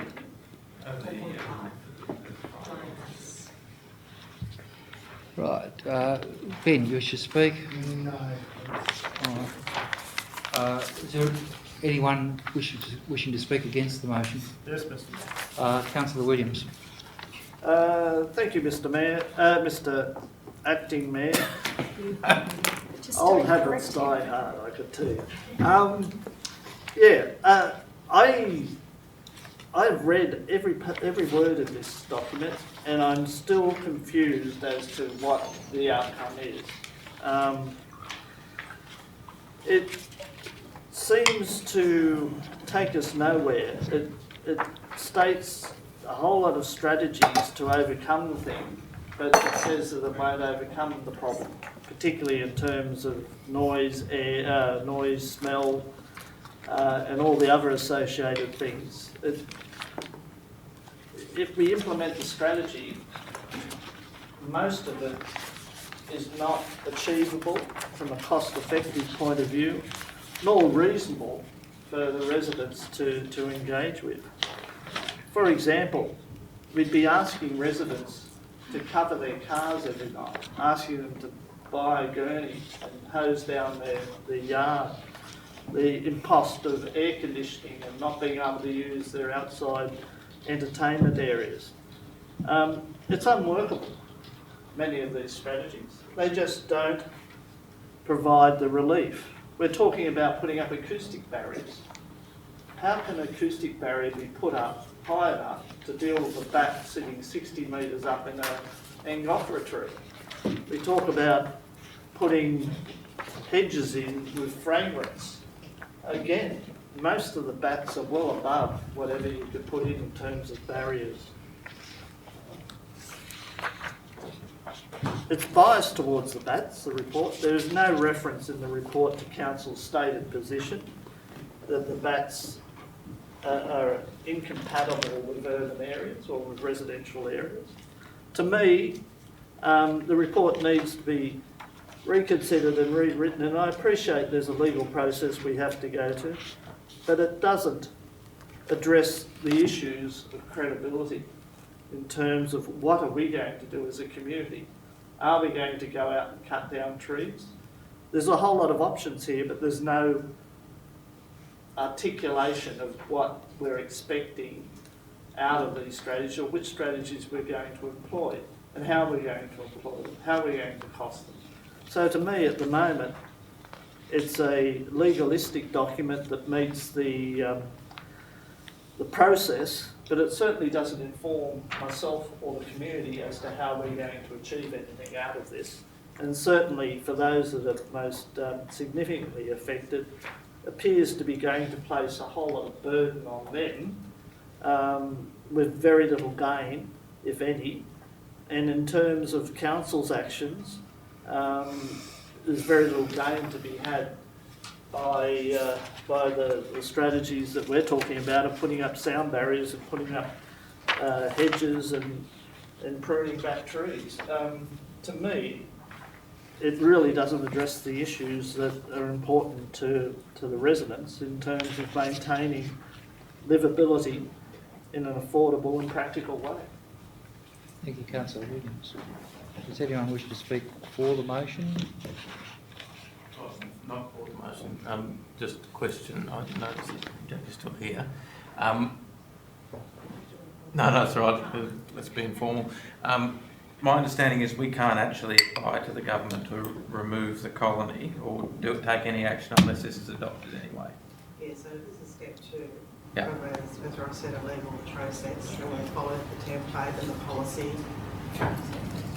We followed the template, the policy and the code of practice. That's all in place because they're threatened species under the Biodiversity Conservation Act. So what we have, the next step is for the DPID, Planning, Industry, Environment, to approve the plan if it gets it to the next step. And we've got to go through the levels as the report suggests. And to do level 3 actions, you do need DPI a licence for it, regardless of whether we have a plan or not. Does that answer your question? Yeah. I wonder whether I could ask a question myself. If we were to remove from the plan some of the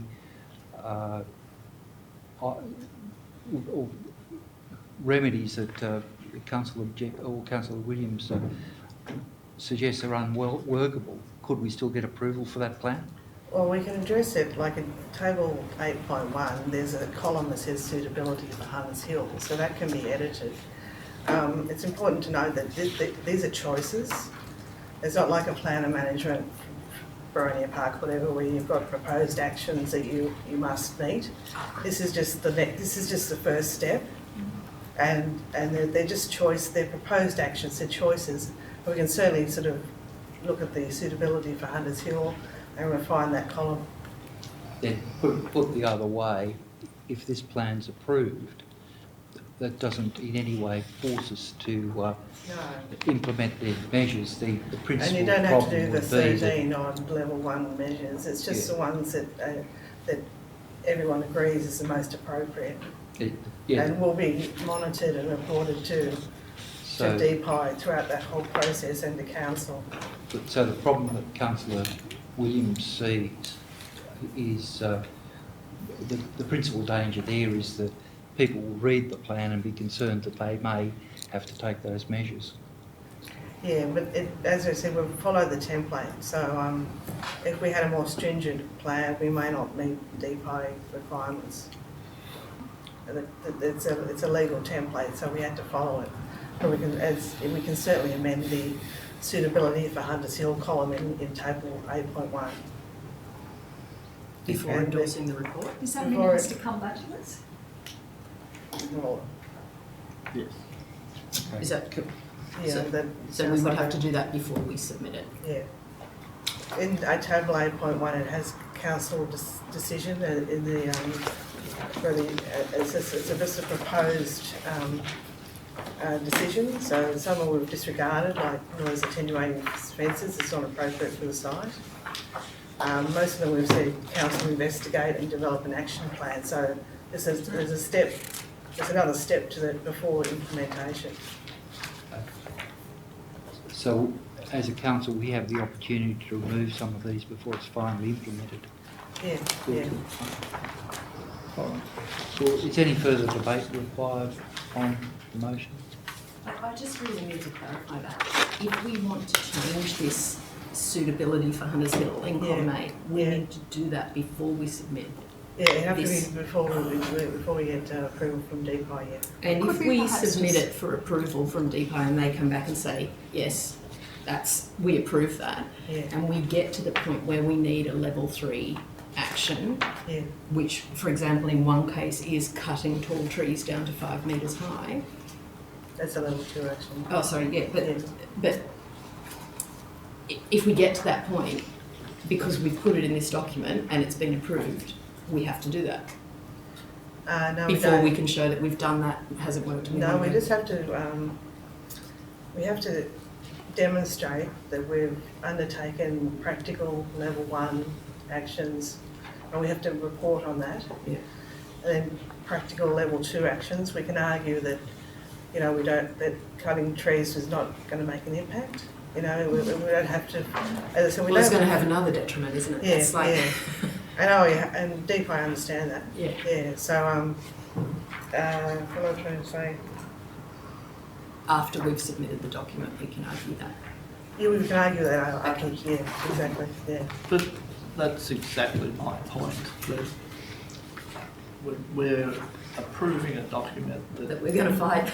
It's just for the sake of spending having another go at it, to clearly articulate, okay, you might have to go through a legal template and put all the stuff in there, but we need to be making very clear statements that of all these things, this is the one thing that would be relevant to Hunters Hill. I know you've got your comments on the side, but it's not clear to any reader as to what we see as being the pertinent things. And I agree, yeah, it's not user-friendly. And they're going through a review of the template right now, yeah.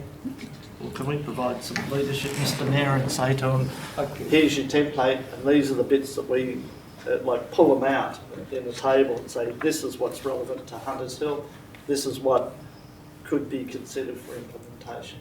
Councillor Williams, do you propose an amendment to the motion? Well, my amendment would be exactly that we defer the document for the staff to further to consider meaningful and concrete proposals that can be identified and should be identified within the document. You have a seconder for that? Councillor Miles? Or just incorporated. Yeah. Do we...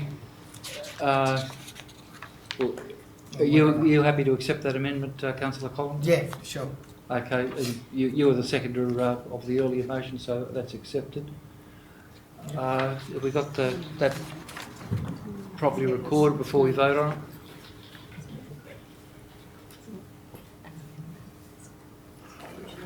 Oh, sorry.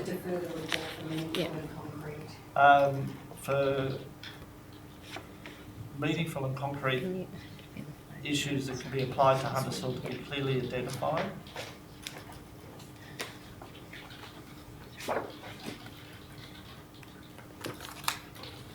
in a separate table. Okay, we now have an amendment, or an amended motion because the amendments have been accepted. Do we need further debate, Councillor McLaughlin? Sorry, I've just got a quick question. What is the deadline to do this? Is there a deadline to do this? It's only an issue of action. You can't do it action. Do we need any further debate on the motion? Can I put the motion in? Those in favour? Unanimous.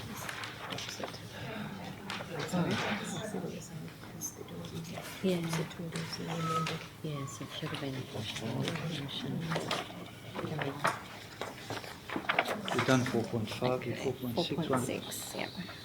Oh, well, I don't know, we jumped. 4.6. Yeah, 4.6 Yathala Avenue. Move Councillor Collins. Do we have a seconder? 4.6. Oh. Justine? Yes, no, yeah, Or sorry, Justine, yes. or Councillor McLaughlin? Do we need to get extra time? What time are we meant to finish? 11. No, 11, and then we can extend to 11:30. I just have Hopefully just a not. quick question on this lease. So I understand that it's 5 years, and then that will give us time to actually figure out a Longer term longer view. term what we're going to do with it. Okay. Yep. Okay, that's fantastic. All right, great. We have it.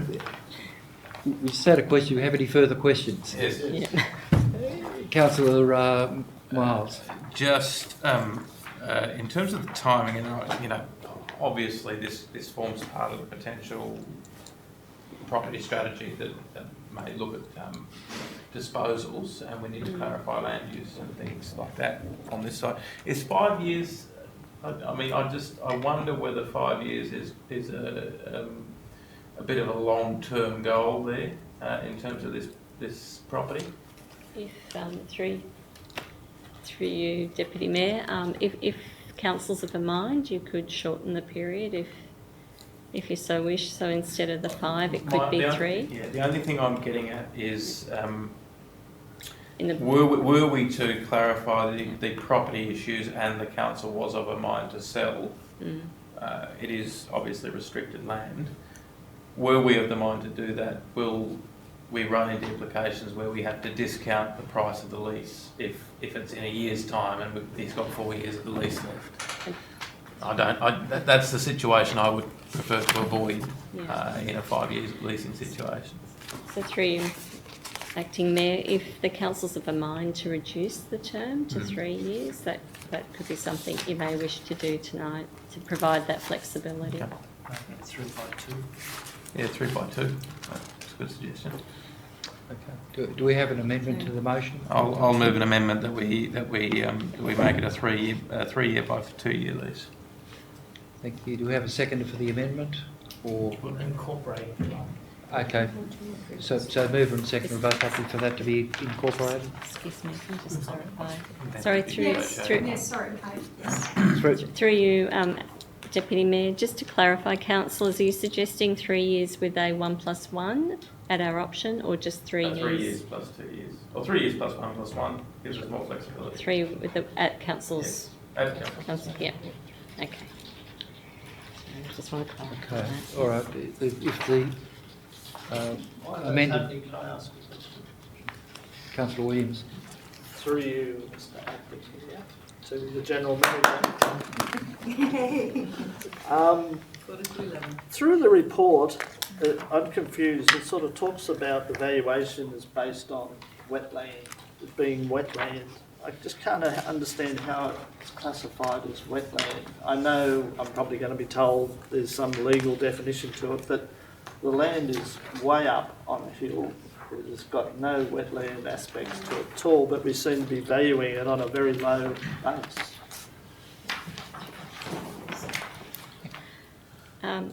Through you, Deputy Mayor, I'll need to take that on notice and clarify with the valuer that how they've defined that.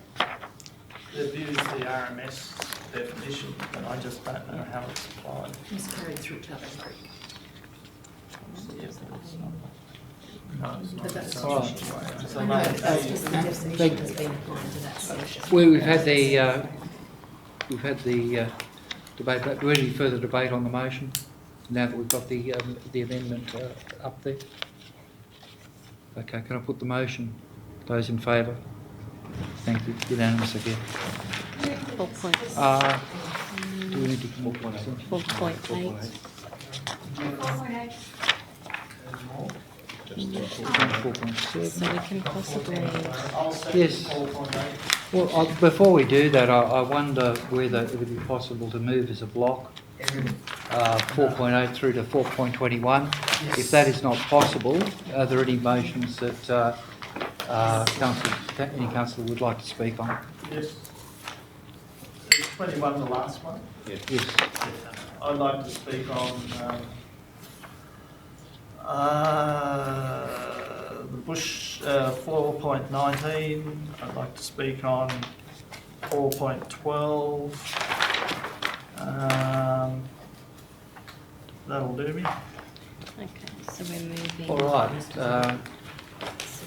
How do we do that? Do we go to the individual ones, or do we do the block and then we go back to the others? So we're moving 4.8 to 4.21, excluding 4.19 and 4.12. Okay. All right. I think the first motion you have to put is that we move 4.8.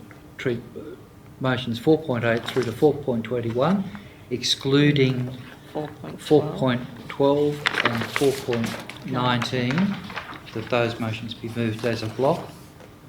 Can I put the motion? Those in favour? It's unanimous. Did we have a second? Oh, sorry, who moved 2 seconds?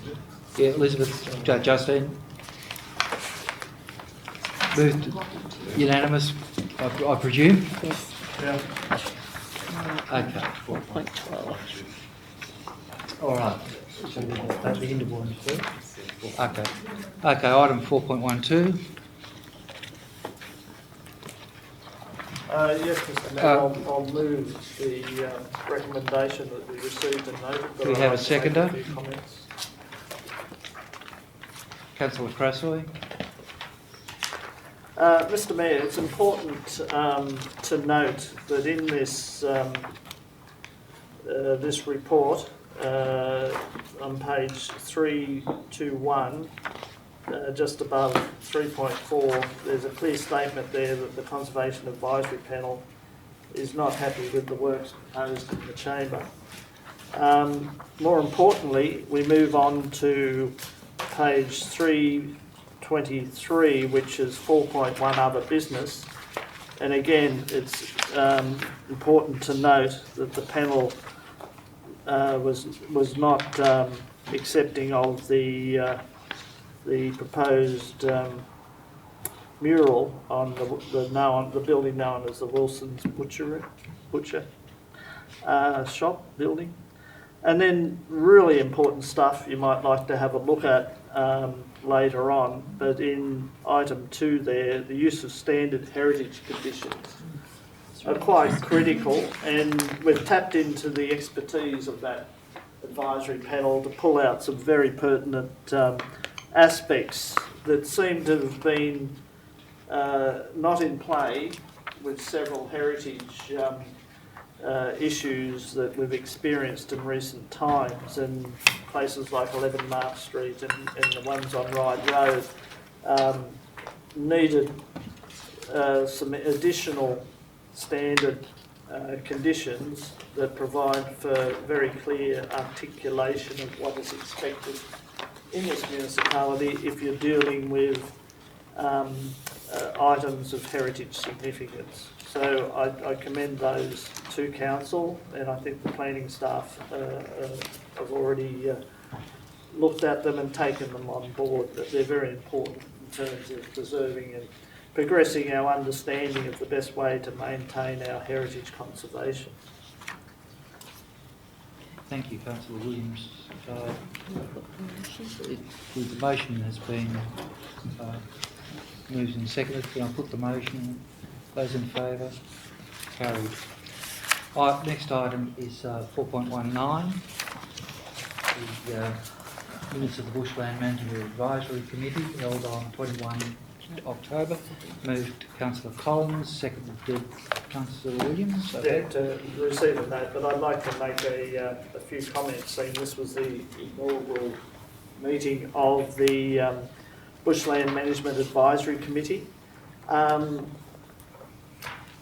The concept was well received by those that are on the panel, and they were very grateful of Council to elevate our bush care and our bush group's status to something that is now advising Council on the best way to move forward with our bushland in a number of different ways. This report reflects probably an older style where there was a series of reportings by individual bush care groups, but it's only the initial one where we got started. We've had a subsequent one since then, which got down into some quite meaty issues which the panel appreciated being able to discuss. For instance, the Council's policy on Roundup. And tongue-tied tonight. And equally importantly, the issue that Councillor Crassell raised about our bushfire management process. And we had somebody come along, and I think it's very important for Council to maybe hear that person's discussion at some stage when one of our briefings, where the person spoke very knowledgeable about what we need to do in our bush areas to maintain the ecological health. It's well known and was well explained by this expert the enormous importance of fire in our bushland areas to germinate seed and to remove weeds. And it was interesting to note how there was a process which those experts go through to identify, because seed viability in some species is not very long, and so if you leave a burn for too long, then you'll lose that seed pool and you'll lose that species. So anyway, it was fascinating, and I think in terms of the way we manage our bushland, we need to possibly have that expert come in and explain it to us, the value of fire to our bushland, and not only reducing fuel, but it's most important in the way that we regenerate and maintain our bushland. Thank you, Councillor Williams. I presume at this stage I can put the motion. Those in favour? Those against? That's carried unanimously again. Thank you. Now we come to the block of motions. Now, do we need to... No, we've done. We've done. We've done. Sorry, general business. Any general business? Okay. All right, general business. Yes, just a quick item. Wait. Do we need to extend this? No, hopefully 10 minutes. Just very, very quickly, I just wanted to thank Council for the very quick reaction that it displayed to our recent power outages and storm issues that we had in the municipality. It was fantastic to see that there were various initiatives available for our residents very, very quickly, including opening the council for power and also the meals that we provided. But I also, secondly, wanted to thank our local SES, our local SES group, because they did an incredible job in very, very difficult circumstances. So on a formal note, I'd like to thank the SES on behalf of this council. And I'm not sure how we do that, but I'm sure it's already underway. Let's write them a letter. I'll move that we write to thank them for their response to the recent weather events. Second for the motion. I don't know who was first. It was unanimous. I'll put it that way. I presume that'll be. I'll put the motion. I presume it'll be passed unanimously. Thank you. Sorry. Any further general business? Small item. I was going to do the same, but I also wanted to thank council staff, particularly George and the general manager, for their response in delivering Reedy Road footpath in time for term one. That was actually stellar effort. I at times didn't think that we'd be able to deliver that, but that's really fantastic that we were able to do that in time for term one, and the kids have gone back and it's there. So that's really fantastic. We appreciate it. Last week. Any further general business? Questions? Do we have any Questions or without notice? questions without notice? Okay, with that we'll declare the meeting closed. Well done. Well done.